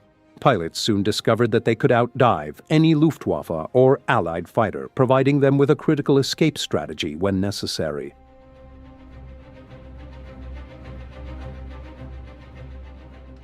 When the Thunderbolts made their European debut, radial engine single-seat fighters were still a rarity. The only other fighter operation in Europe comparable to the Thunderbolt was the German FW-190A. To avoid confusion during combat, Thunderbolt engine cowlings were painted white and black bands were applied around the vertical and horizontal tail surfaces.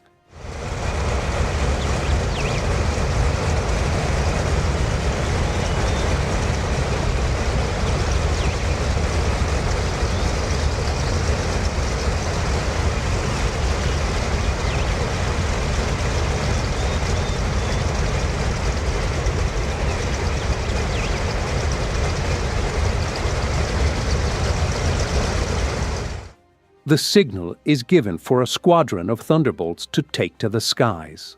What might appear to be a friendly race in peacetime takes on a much darker meaning for these pilots. A war rages in the skies over Germany, and these P-47s are in a hurry to join the fray.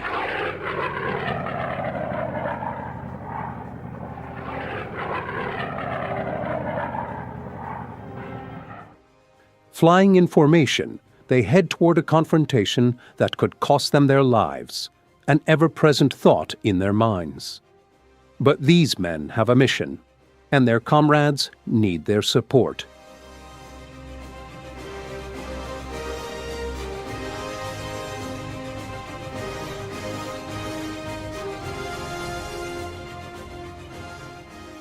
The newly arrived Thunderbolts dive into a fierce battle with the Luftwaffe.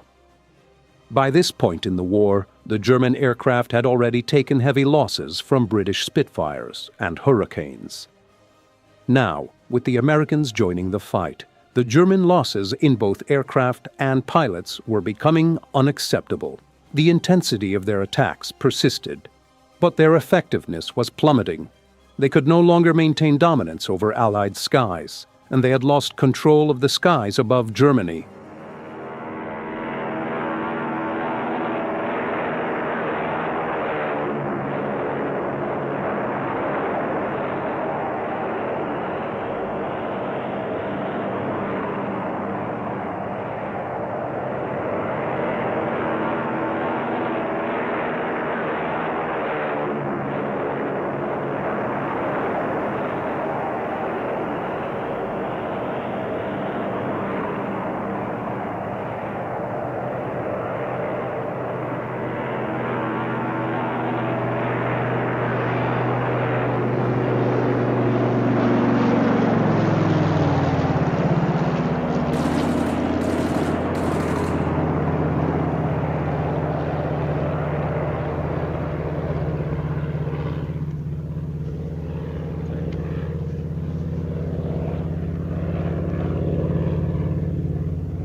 The Allies were throwing everything they had at Germany, with much of the damage inflicted by the B-17.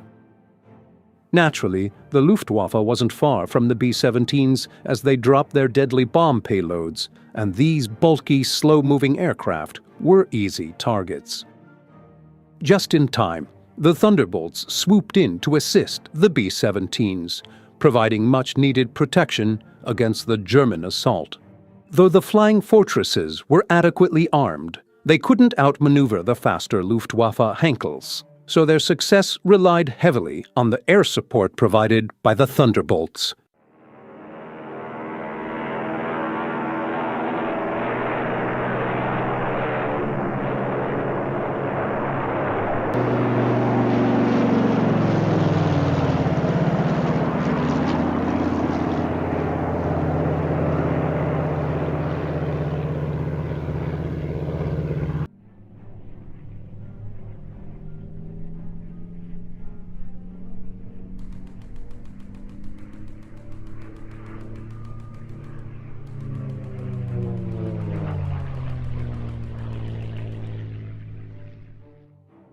While the war raged in Europe, Allied troops in the Pacific were engaged in combat with the Japanese.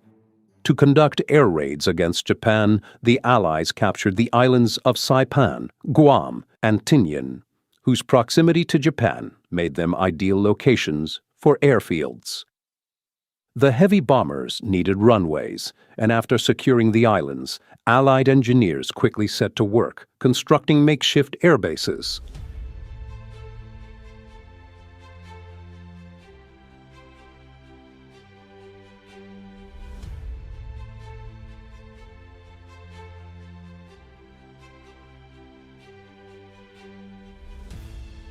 The P-47 Thunderbolts played a crucial role in escorting bombers flying from these islands, and large numbers were also assigned to carriers in the Pacific.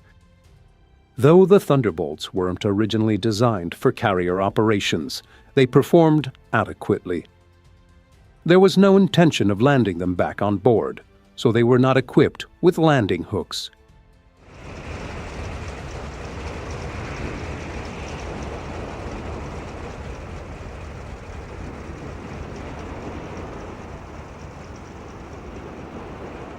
Without a runway, the P-47s were loaded onto catapults and literally shot off the sides of the carriers.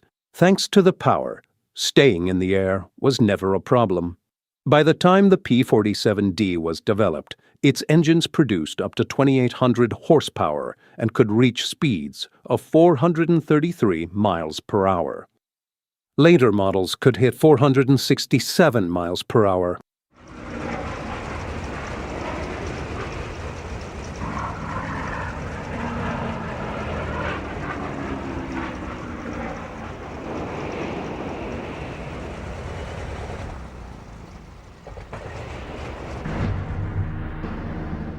Once airborne, the P-47 had a range of between 1,250 miles and 2,350 miles, depending on the fuel tanks it carried.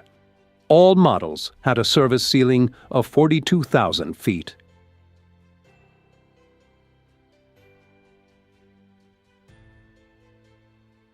After landing, the Thunderbolts didn't stay idle for long.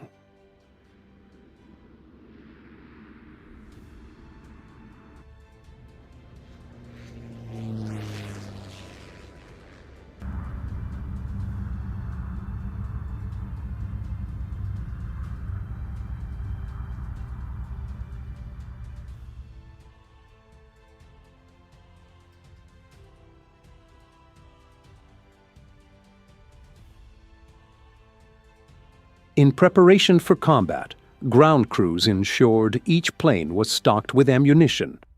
As with most of the plane's design, the armament installation was practical, robustly built, and simple to service.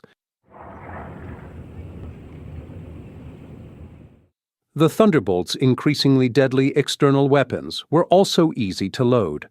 Initially, the rocket installations were poorly designed, with accuracy issues, but these flaws were quickly addressed. The P-47 was equipped with 8 0.5-inch Browning M53 machine guns, each with 267 rounds.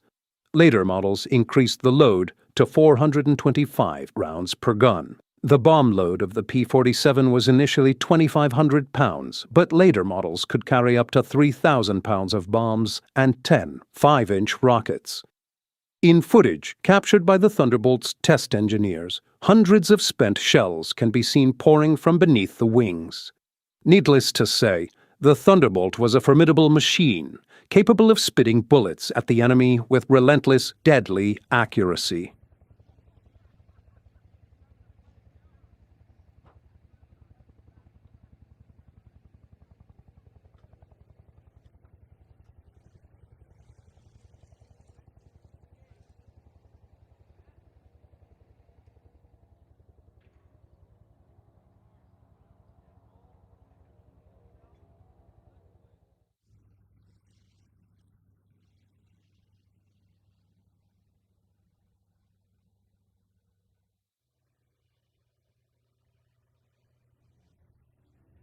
In Saipan, the P-47s became the first aircraft to use a new weapon in combat: napalm.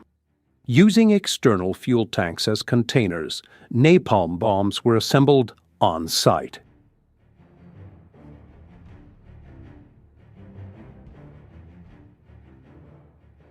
A mixture of napalm and gasoline was pumped into the tanks, and a detonator was fitted.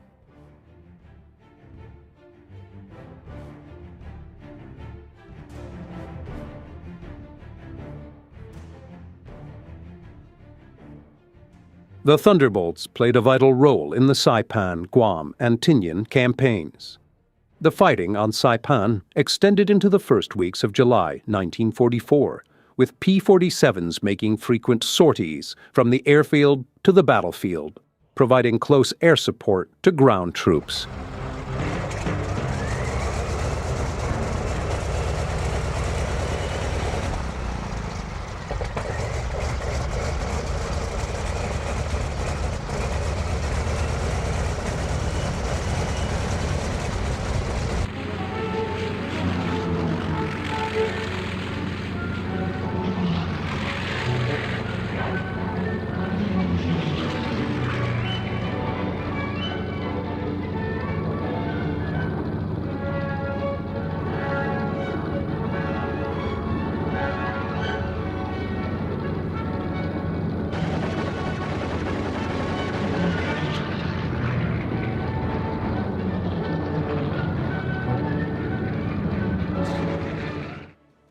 Though the Japanese soldiers on Tinian fought fiercely, they had little chance of success.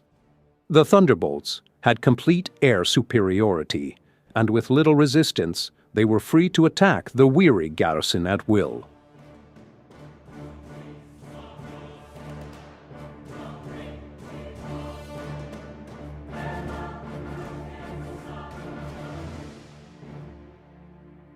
With their overwhelming numbers and firepower, the P-47s efficiently dispatched the enemy in a coordinated assault.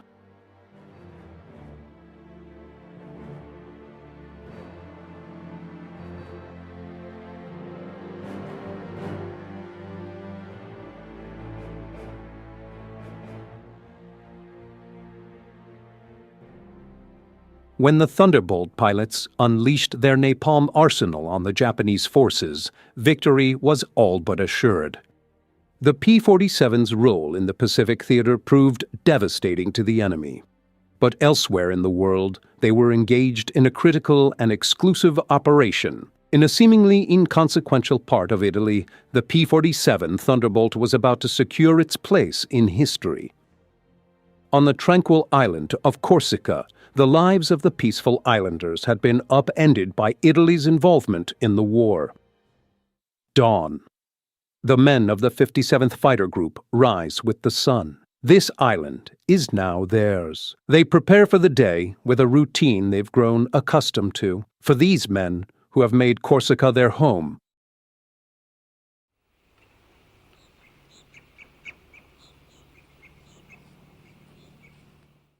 at a steady pace, they move through the early morning preparations, readying themselves for the inevitable battles ahead. For these men, today will be much like yesterday, and probably much like tomorrow.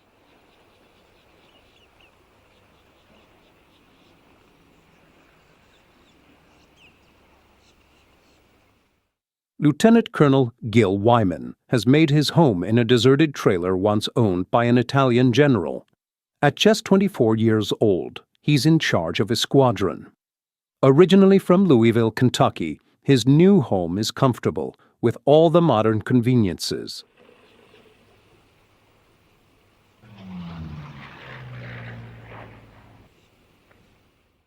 The American residents of Corsica share their space with the French. Though conversation is limited, they get along just fine.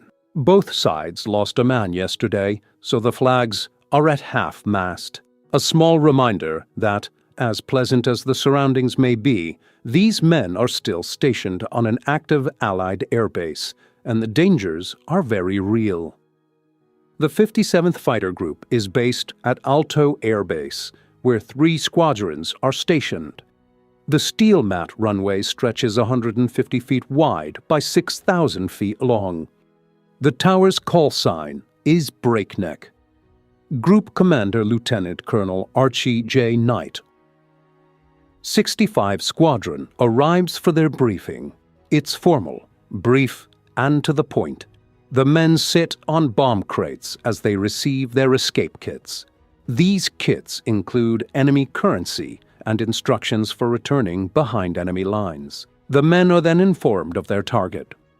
Along the narrowest and most mountainous section of southern Italy's peninsula lies the Gustav Line, where Allied troops have been halted just behind it. The airplanners aim to use their Thunderbolts to attack behind enemy lines, weakening the German position. Their primary strategy is to cut off Germany's supply of troops, fuel, shells, and food traveling south. This operation is called Operation Strangle. Italy's railways form a complex system crucial to Germany's supply lines across the country. The planners of Operation Strangle intend to sever that lifeline.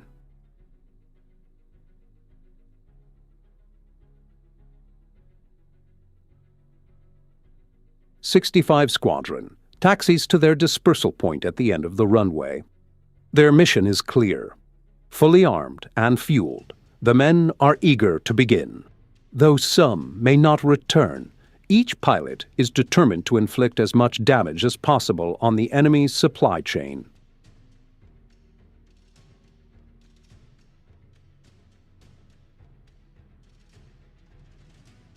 The crew chiefs meticulously prepare each plane for the mission. Clear visibility is vital, and while cleaning the canopy takes little time, it could save a pilot's life. A thorough inspection of every part of the aircraft reduces the risk of system failures during combat, and the crew chiefs leave nothing to chance.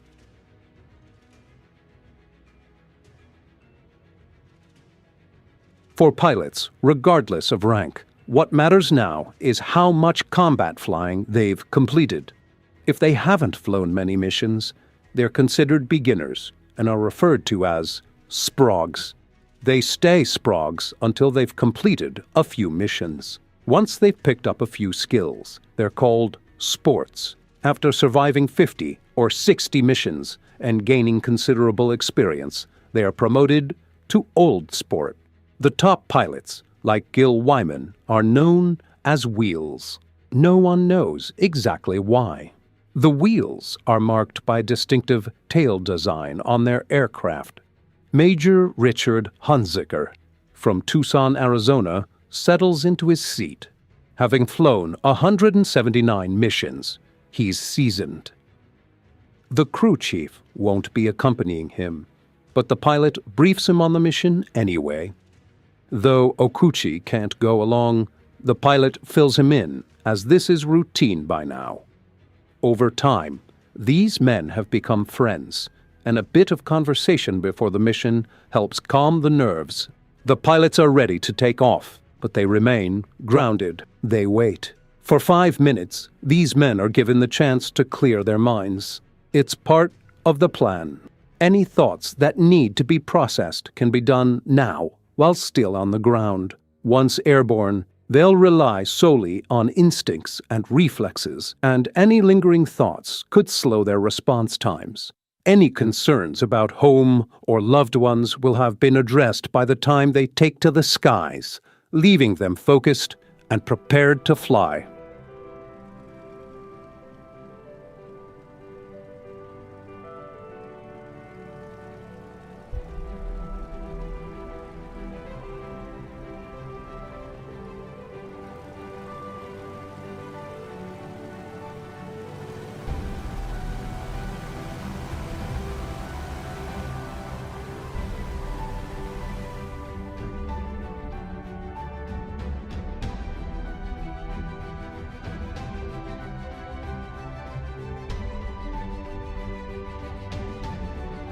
Takeoff is always challenging.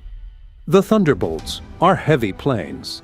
A fully loaded P-47D weighs between 15,000 and 17,500 pounds.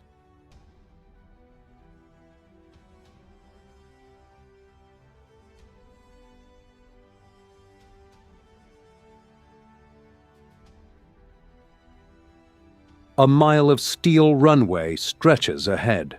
As the squadron reaches the tower, about halfway down, they are committed. There's no turning back now.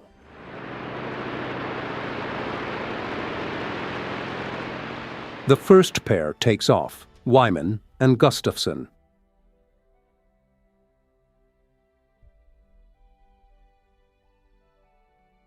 The second pair taxis out, Goss and Burgess. Next are Vandor and Richardson.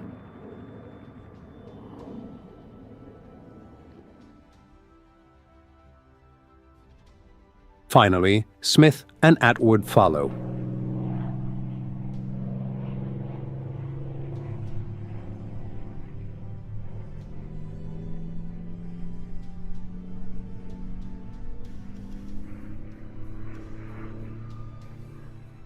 Hickok and Murrow.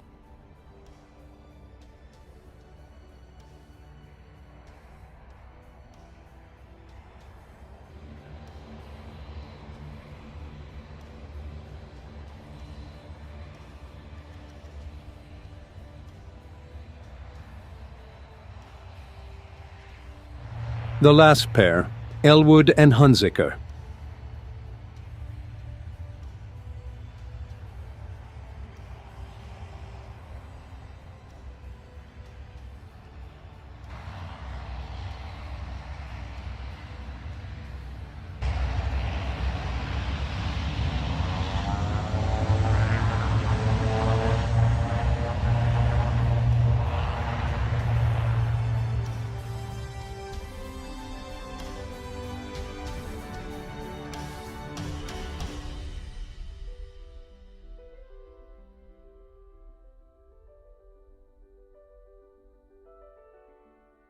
They fly over Corsica, then head out over the sea. Italy lies just 60 miles to the east. After 60 miles, they are 150 miles behind the German front. The squadron moves north, towards the mountains, leaving the castle behind.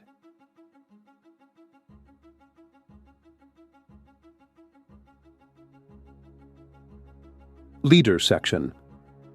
Red section. Black section.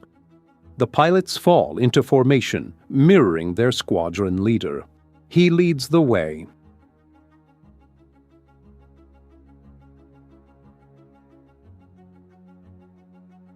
When he turns, they turn. Wingtip to wingtip. When he climbs, they climb, always maintaining tight formation.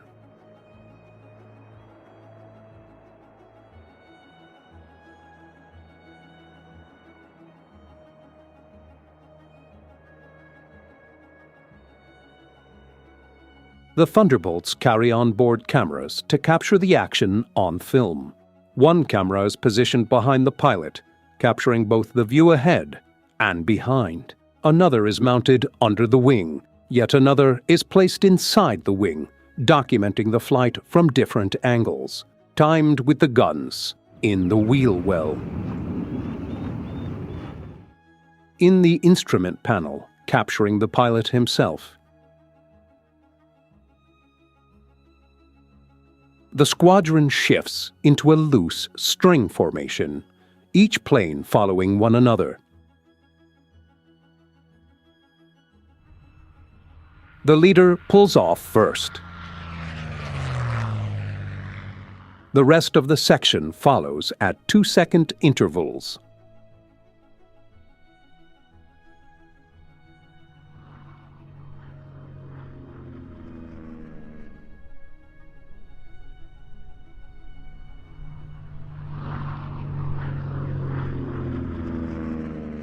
There's no bomb sight on the P-47.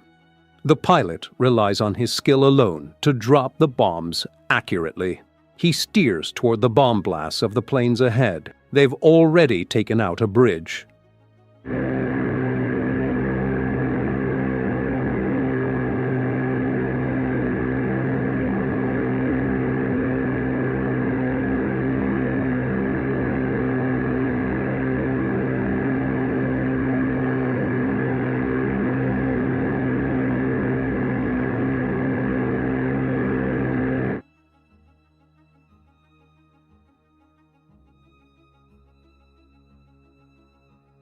Leader section reforms overhead. Red section moves in. A miss.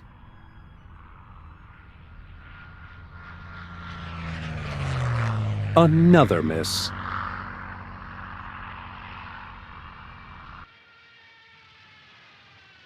A hit.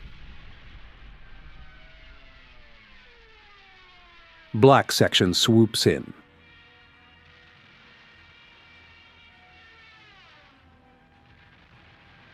Blanket fire over the target scores another hit.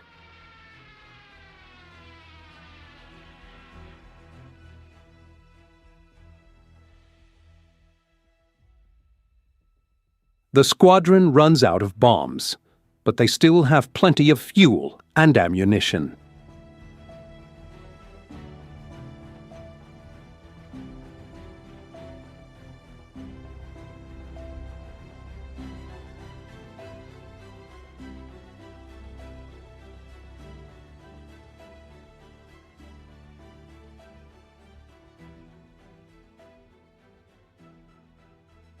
They ease down to the deck in search of the next target. The squadron locates the railway tracks, a vital enemy supply line for troops, food, shells, and fuel. Destroying this line is paramount to hindering the German war effort. They move in. Following the rivers, the P-47 pilots methodically target and obliterate every rail bridge in sight, ensuring the Germans can no longer rely on trains to move their supplies south. After tracking the rails to a train, The Thunderbolt Squadron attacks. Their primary target is the engine, a swift and strategic move to halt the train's movement and make the boxcars easier targets. Next, they destroy the boxcars, likely filled with supplies.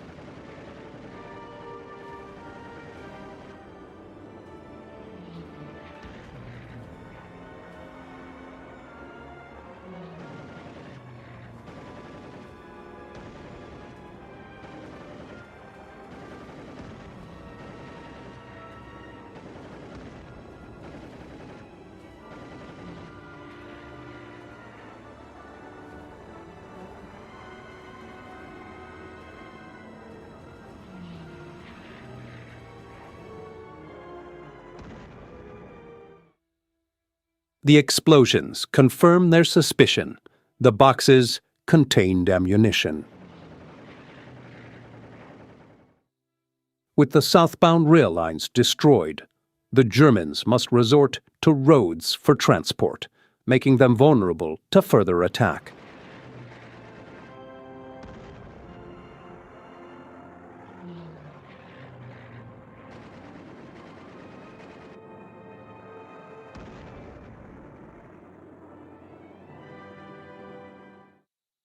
However, the cost of war is evident as one Thunderbolt is shot down.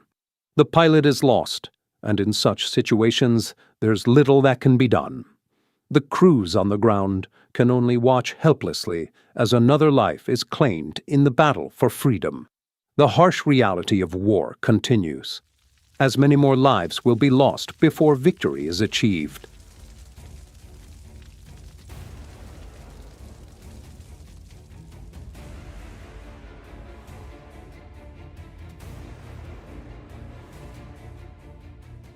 Despite the damage, Lieutenant Cheswood managed to fly the P-47 back to base. His plane was a testament to the ruggedness and resilience of the Thunderbolt, a plane that could endure severe punishment and keep flying. The P-47, with its sturdy frame and powerful engine, earned its reputation as one of the most dependable fighters in World War II. Pilots affectionately called it the Unbreakable for its ability to keep flying after sustaining considerable damage. While its shape led to it being called the Jug, some incorrectly assumed it was short for Juggernaut, due to the plane's sheer power and endurance.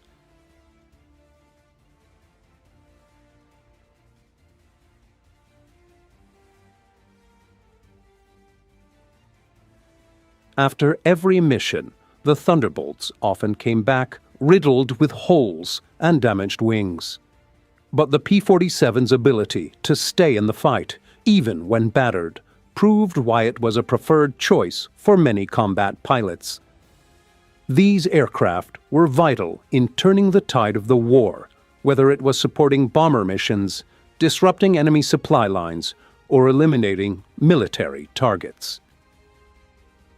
Though the P-47's missions were perilous, its pilots trusted their aircraft to bring them back, no matter the damage it took in battle. The P-47 Thunderbolt continued service in the European and Pacific theaters proved essential to the Allied war effort. After its critical role in Operation Strangle, which crippled German and Italian supply lines, the Thunderbolt solidified its place in history as one of the most reliable and versatile aircraft of World War II. The Thunderbolt's ability to deliver consistent firepower while enduring damage without failing made it a symbol of resilience. As the war progressed, the P-47 underwent several modifications to adapt to evolving operational needs. The P-47D variant, the most widely used in Europe, was the workhorse of the Allied Air Force, while experimental versions like the XP-47E with a pressurized cockpit and XP-47F featuring a laminar flow wing explored design improvements.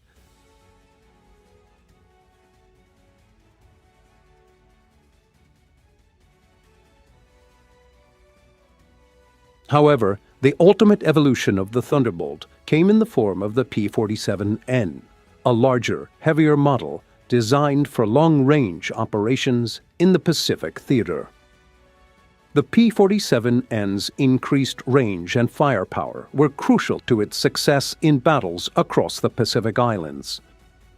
On Corsica Alto Air Base, where the war seemed endless, the crews continued their relentless missions, striking at the heart of enemy infrastructure and ensuring that the P-47s remained a vital part of the Allied arsenal.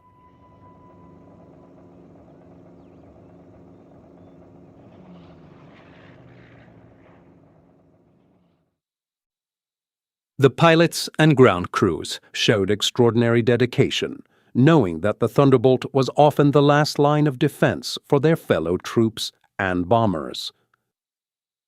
Despite the horrors of war, the P-47's unyielding performance helped maintain the Allies' air superiority throughout the conflict. The pilots' time in combat was intense and filled with the harsh reality of war, but the very act of flying and engaging in battle often served as the only true distraction from the horrors they faced. The adrenaline and focus required to carry out their missions left little room for thoughts of home or the emotional toll of the ongoing conflict. Whether attacking Luftwaffe airfields or performing dangerous strafing runs, the pilots knew their lives depended on their skill, precision, and the support of their fellow crew members.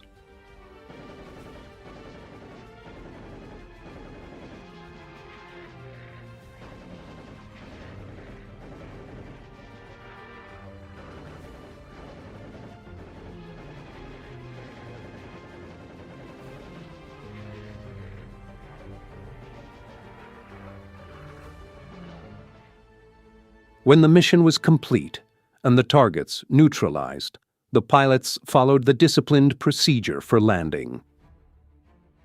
They would carefully peel off to reduce speed, spacing their planes out to avoid collisions, and making the approach for landing. As they touched down, the ground crews anxiously waited to ensure that every pilot made it safely back. Despite the harrowing nature of the work, the operation had been a success, and the Thunderbolts had once again proven their worth, further cementing their place in history. The camaraderie between the pilots and ground crew remained strong, and their shared determination made every mission a collective effort, one that brought them all a step closer to victory.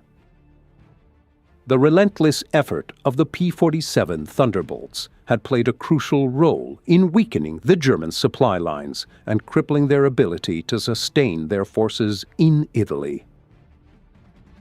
As the Allies' ground forces moved northward, the airstrikes coordinated by the Thunderbolts had been instrumental in pushing the Germans into retreat, helping the ground troops advance towards Rome.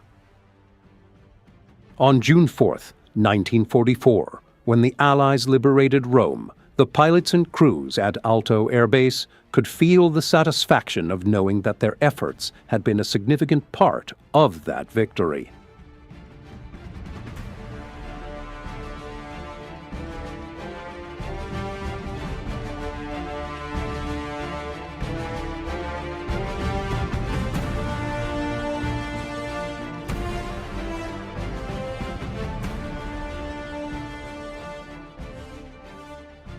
The Thunderbolt had proven itself not just as a powerful fighter, but as a symbol of resilience, tenacity, and the importance of air support in the success of a ground campaign.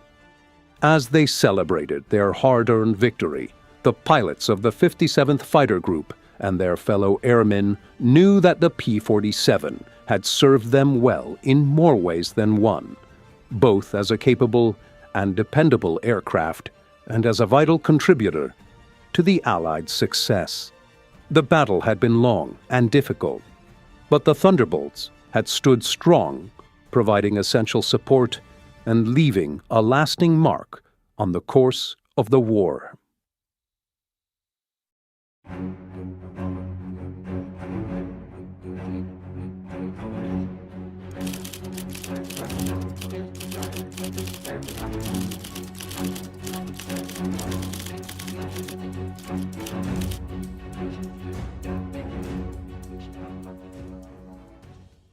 He grew up in tiny Oil City, Pennsylvania, the son of immigrant parents. He showed no interest in flying until 1938 and his college days at Notre Dame, and nearly no one described him as a natural pilot. But he was a natural warrior. He was one of a handful of fighter pilots who launched themselves against the Japanese at Pearl Harbor. His first air combat was fought in a British Spitfire with a Polish fighter squadron.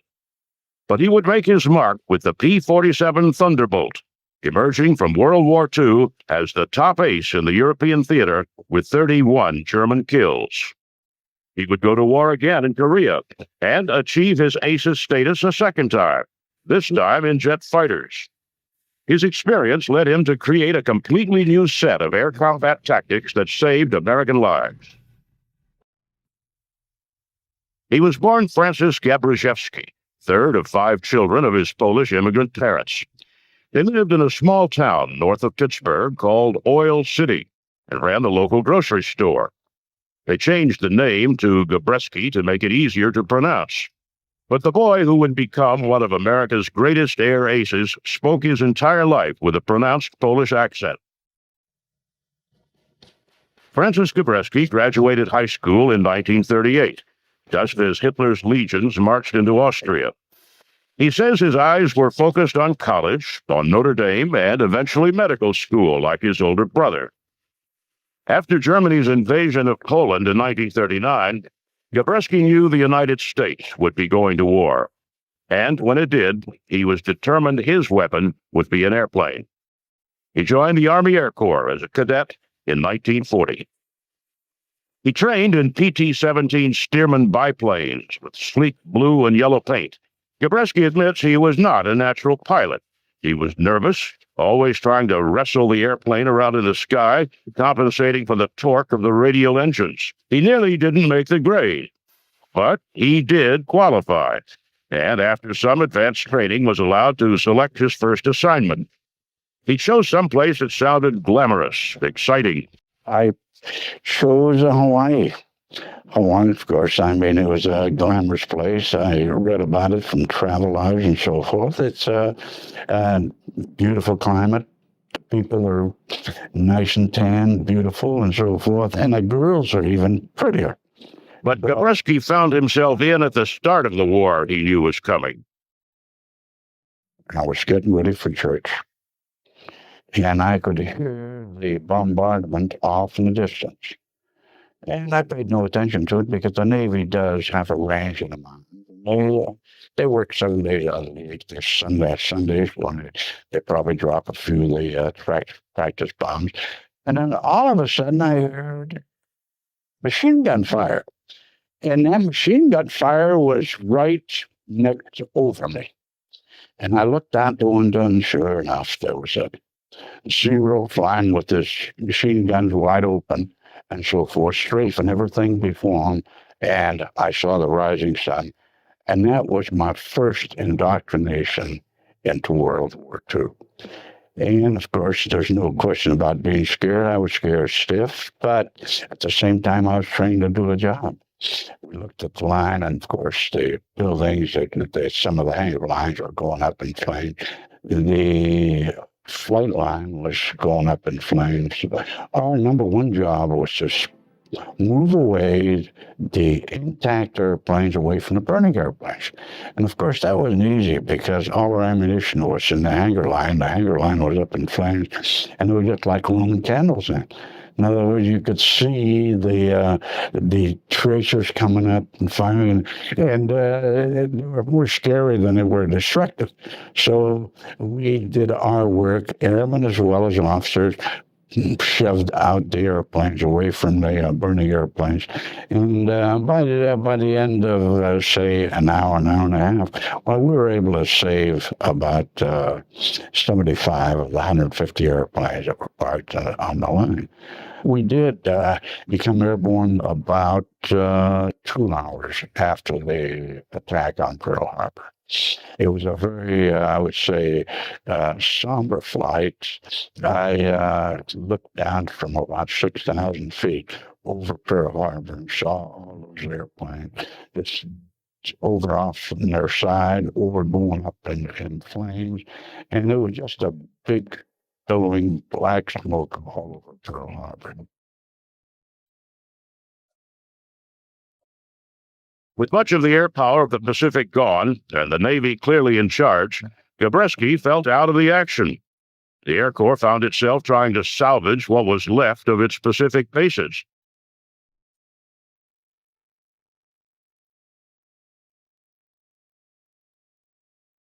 Gabreski filled his time reading up on the war in Europe.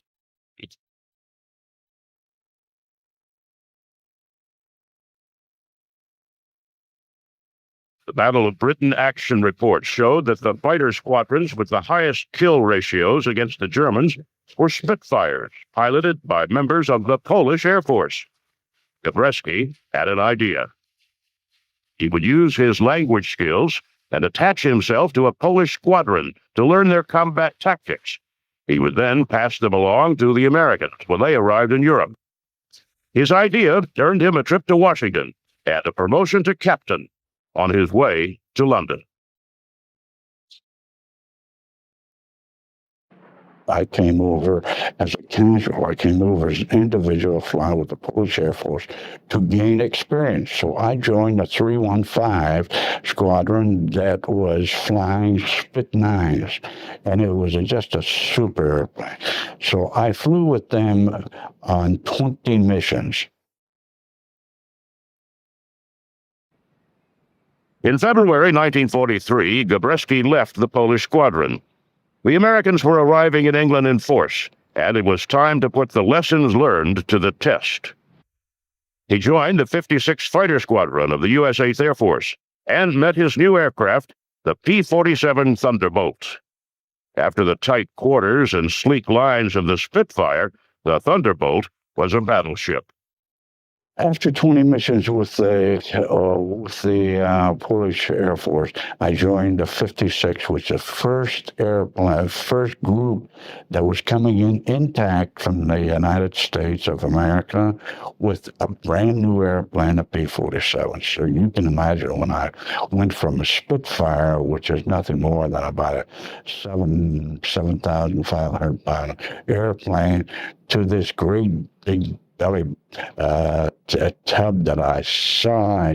My God, what a big airplane. It was twice the size of the Spitfire.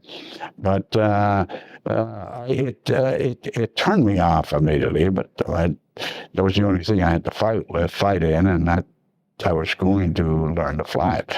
So I took the airplane up, and it was a good airplane. It was a good airplane because it had a turbo-supercharger that could derive to 2,000 horsepower at sea level, as well as up to 30,000 feet, when the velocity of the turbo-supercharger would not accelerate any faster because it would disintegrate. Unlike the mission of the Spitfire to intercept and shoot down attacking German bombers and fighters, the role of the Thunderbolt was clear: protect the bombers of the U.S. 8th Air Force. Also, unlike the Luftwaffe and the RAF, he was about to command a unit in a uniquely American Air Corps. We're all amateurs. The Germans were all pros. The RAF, they were pros. And all the Belgium, all the other Allied forces, they were pros by the time that we were there. So we were going to learn from them. And it took us quite a few missions before we felt very comfortable in the operating field where we knew what we were doing.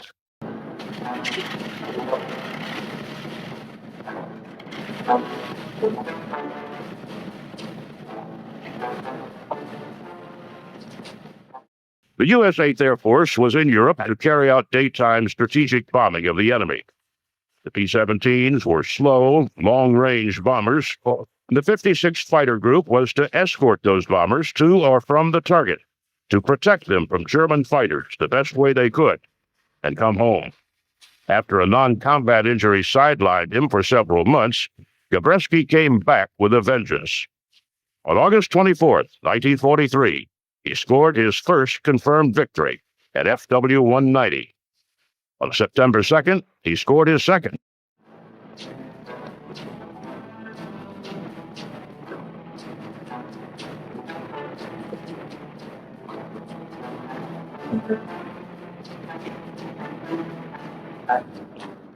You're not out there to glamorize the destruction of fighter aircraft. You're there on a specific mission to keep those bombers from being shot down. In other words, if you could scare away, which we have on many occasions, where the Focke-Wulf 190s and 109s would break off because we'd start coming in head on to them and with our guns wide open and so forth, firing at them, so they'd turn over and go down to the deck. We wouldn't follow them, naturally. I mean, because we did our job. In January 1944, General Jimmy Doolittle, fresh to the 8th Air Force from his North African experience commanding the 15th, changed the general orders for U.S. Fighter Command. The only way to beat the Germans was to eliminate their aircraft and pilots. The role of the fighters was no longer to simply escort bombers. Now they had clearance to pursue and flame every German aircraft they could, in the air or on the ground.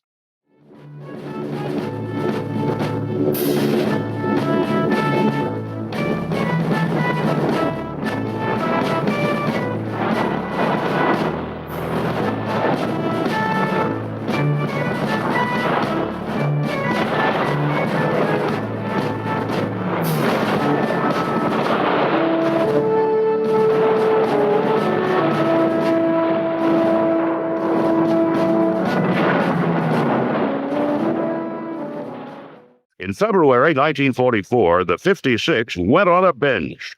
Gabreski called it the Big Week. Now flying missions over Germany using extender tanks, the P-47s of the 56 scored 59 kills in 5 missions. Gabreski owned 3 of them, running his number to 11. He was now an ace twice over. Now he was racking up kills faster than his crew could keep him in swastika decals. In May, he scored 3 more kills in a single day, with a 4th listed as probable.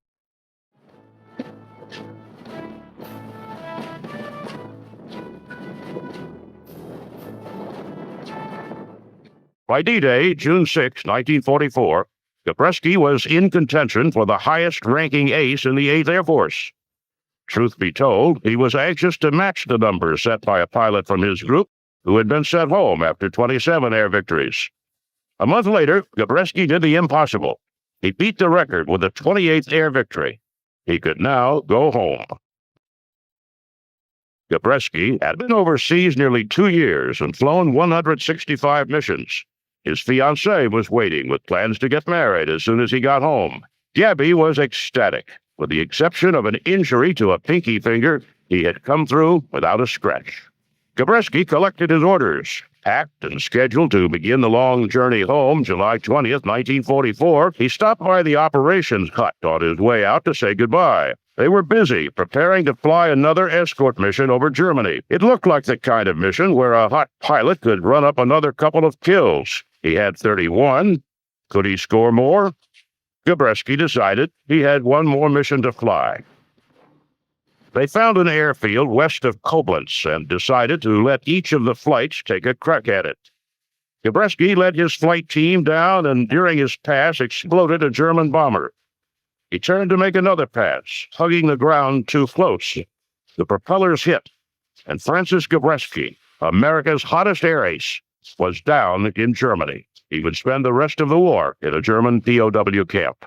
His Stalag Luft was freed on May 13, 1945. A year later, Lieutenant Colonel Gabby Gabreski, 26 years old and credited with 31 kills, retired from the Army Air Corps. But that's not the end of the story.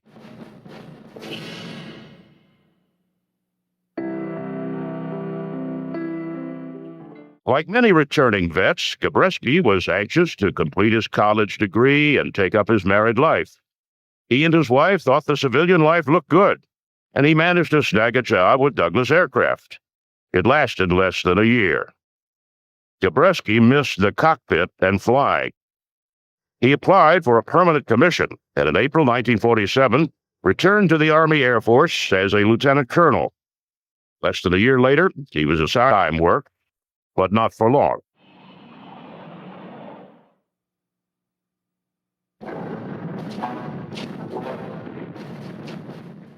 The tension in Korea finally exploded into open warfare, and Gabby found himself watching from the sidelines. The war went back and forth, and it looked like it would be over once MacArthur landed at Incheon. But in mid-1950, a new weapon launched into the skies, and the Americans found themselves fighting. Wondered more than once how the planes would stack up. He was going to find out. In May 1951, Colonel Gabreski reported to take away from the slower Mustangs and F-80s. To do that, they flew the area the pilots called MiG Alley. When MiG-15 came into the theater, that put another sort of dimension. That's when I went out to operate in the Korean theater, because the MiG-15 was so superior to any other airplane that we ever had there. So the only offset to that was F-86. F-86, which was it was a Mach 0.9192 airplane, equivalent to the MiG-15. So that put us on par, and it kept the MiG-15s from destroying the F-80s and the F-84. If you get a bounce, cut him off, and drive in a range. When you get in a range, shoot. When you shoot to kill. Anybody get any questions? Okay, let's go again. Gabreski led his group back into MiG Alley.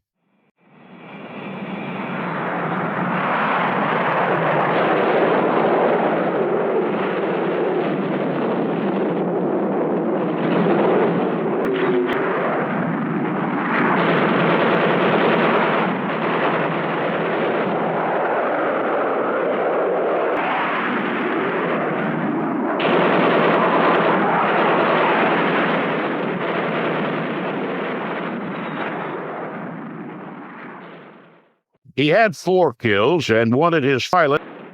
He was over his 100 mission limit, though he and another veteran had given orders that their sorties not be posted anymore. But he had had enough.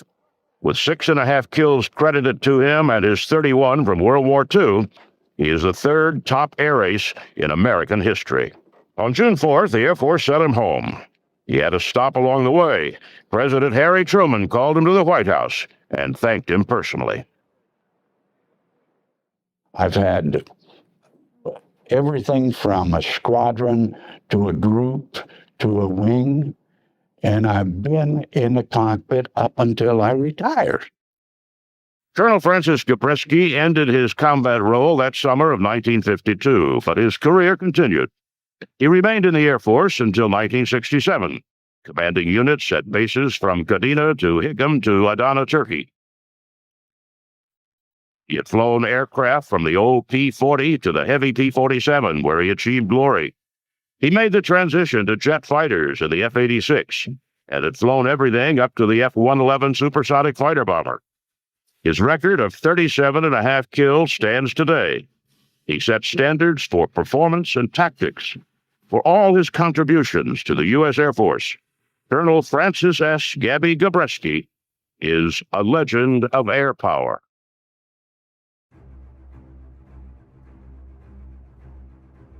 Aviation, the art of aeronautics, began with the dreamers, inventors, and daredevils who dared to defy gravity. The journey of aviation was nurtured by pioneers like the Wright brothers, whose first flight marked a historic milestone. The role of aircrafts in world wars was groundbreaking, dramatically changing warfare strategies. This initiated a technological evolution in aviation, transforming the simplistic wings of a biplane into the thunderous roar of jet engines. Let's journey through the ages of aviation. Behind every great aircraft, there were great minds. These visionaries, like Sir Frank Whittle, the innovator of the turbojet engine, redefined air travel. Then there's Skunkworks Kelly Johnson, the genius behind the SR-71 Blackbird. His designs combined speed, stealth, and power, crafting machines that dominated the heavens. The contributions of these pioneers have left an indelible mark on the canvas of aviation, shaping the course of history and inspiring generations of engineers and aviators. Each epoch in aviation history gave birth to extraordinary aircrafts, each with their own unique features and roles. The Lockheed SR-71 Blackbird was a marvel of speed and stealth.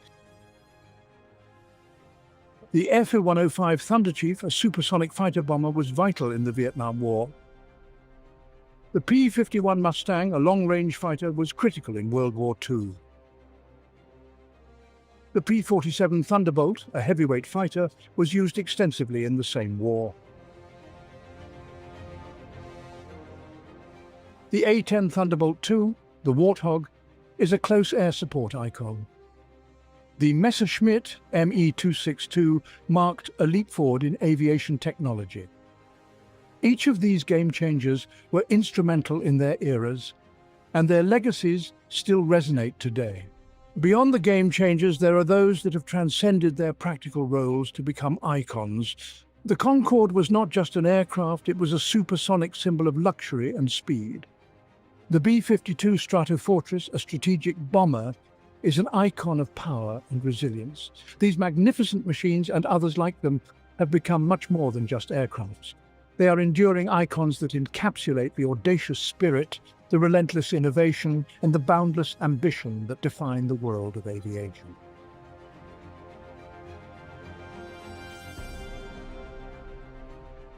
For more amazing aerial footage, and to join us in this incredible journey, check out the DroneScapes YouTube channel. The only reason for an airplane to exist is to go fast. At the Great Air Meet in Rhine, Glenn Curtis set a world's record of just over 43 miles an hour, and the quest for speed was on. In 1913, Maurice Prévost was flying a streamlined Dépôt-Dessin monoplane at 126 miles an hour, and Europe claimed the lead in aviation speed. Immediately after World War I, quest for speed became a catalyst for the development of fighter planes. Countries which had not invested in new engines for their wartime fighters would, for reasons of national pride, invest in new engines to race them eastward. Then, in America in the 1930s, the situation reversed itself. Civilian aircraft, like the Travel Air Mystery Ship and the GB, Waddell Williams racers, became even faster than military aircraft. The reason was simple. Same engines were available to both civil racers and military fighters. The fighters had to carry guns, bombs, oxygen, and radios, while the racers were built only for speed. The world's absolute speed record was passed from country to country, and as the racers became faster and more powerful, they also became more expensive.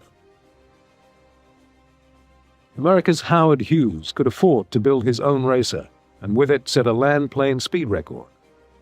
But the absolute speed record of 440 miles an hour was set by a Macchi MC-72 seaplane in 1934, financed by the Italian government. Then military aircraft came back into the lead as the Heinkel and Messerschmitt firms competed for the title. Messerschmitt Bf-109R set a speed record of 469 miles an hour in 1939, a record that lasted for many years. When the jet aircraft came out, speed records rapidly accelerated, the British breaking 1,000 miles an hour in 1956 in a Fairey Delta II. Speeds continued to climb, finally reaching 2,193 miles an hour in 1976 by the Lockheed SR-71, alias Blackbird. While speed was the object, there were many other benefits in creating ever-faster aircraft. Improvement in fuels, streamlining, lubricants, materials, and the list goes on. Speed produced not only prestige and pleasure, but also utility. The speed record setters ultimately paved the way for commercial transports, business jets, and private plane.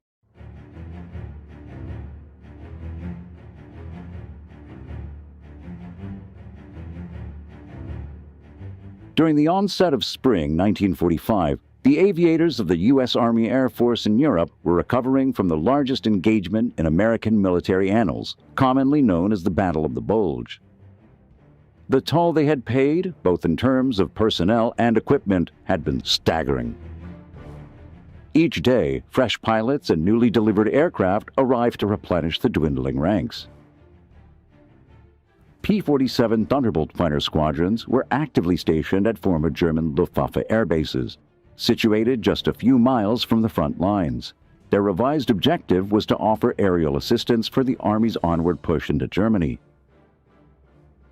Ranked among the swiftest and most potent fighter aircraft globally, the Thunderbolts achieved velocities of nearly 600 miles an hour during steep descents. Their pilots were some of the best. 7 out of the top 10 American fighter aces in Europe flew Thunderbolts. Flying without pressure suits, only strong, young men could withstand the forces of gravity built up after a steep dive. They were all tough, well-trained, and their morale was high. In March 1945, Arthur Davis was a replacement pilot assigned to the 362nd Fighter Group based in eastern France near the German border. They were all about the same age I was, in my early 20s. 23, 24, something like that. And there were very few, a couple guys that were almost 30, and we call them grandfather, that sort of thing. But there were fellows younger than I was. The morale was high. As a matter of fact, I was a little surprised because they have always experienced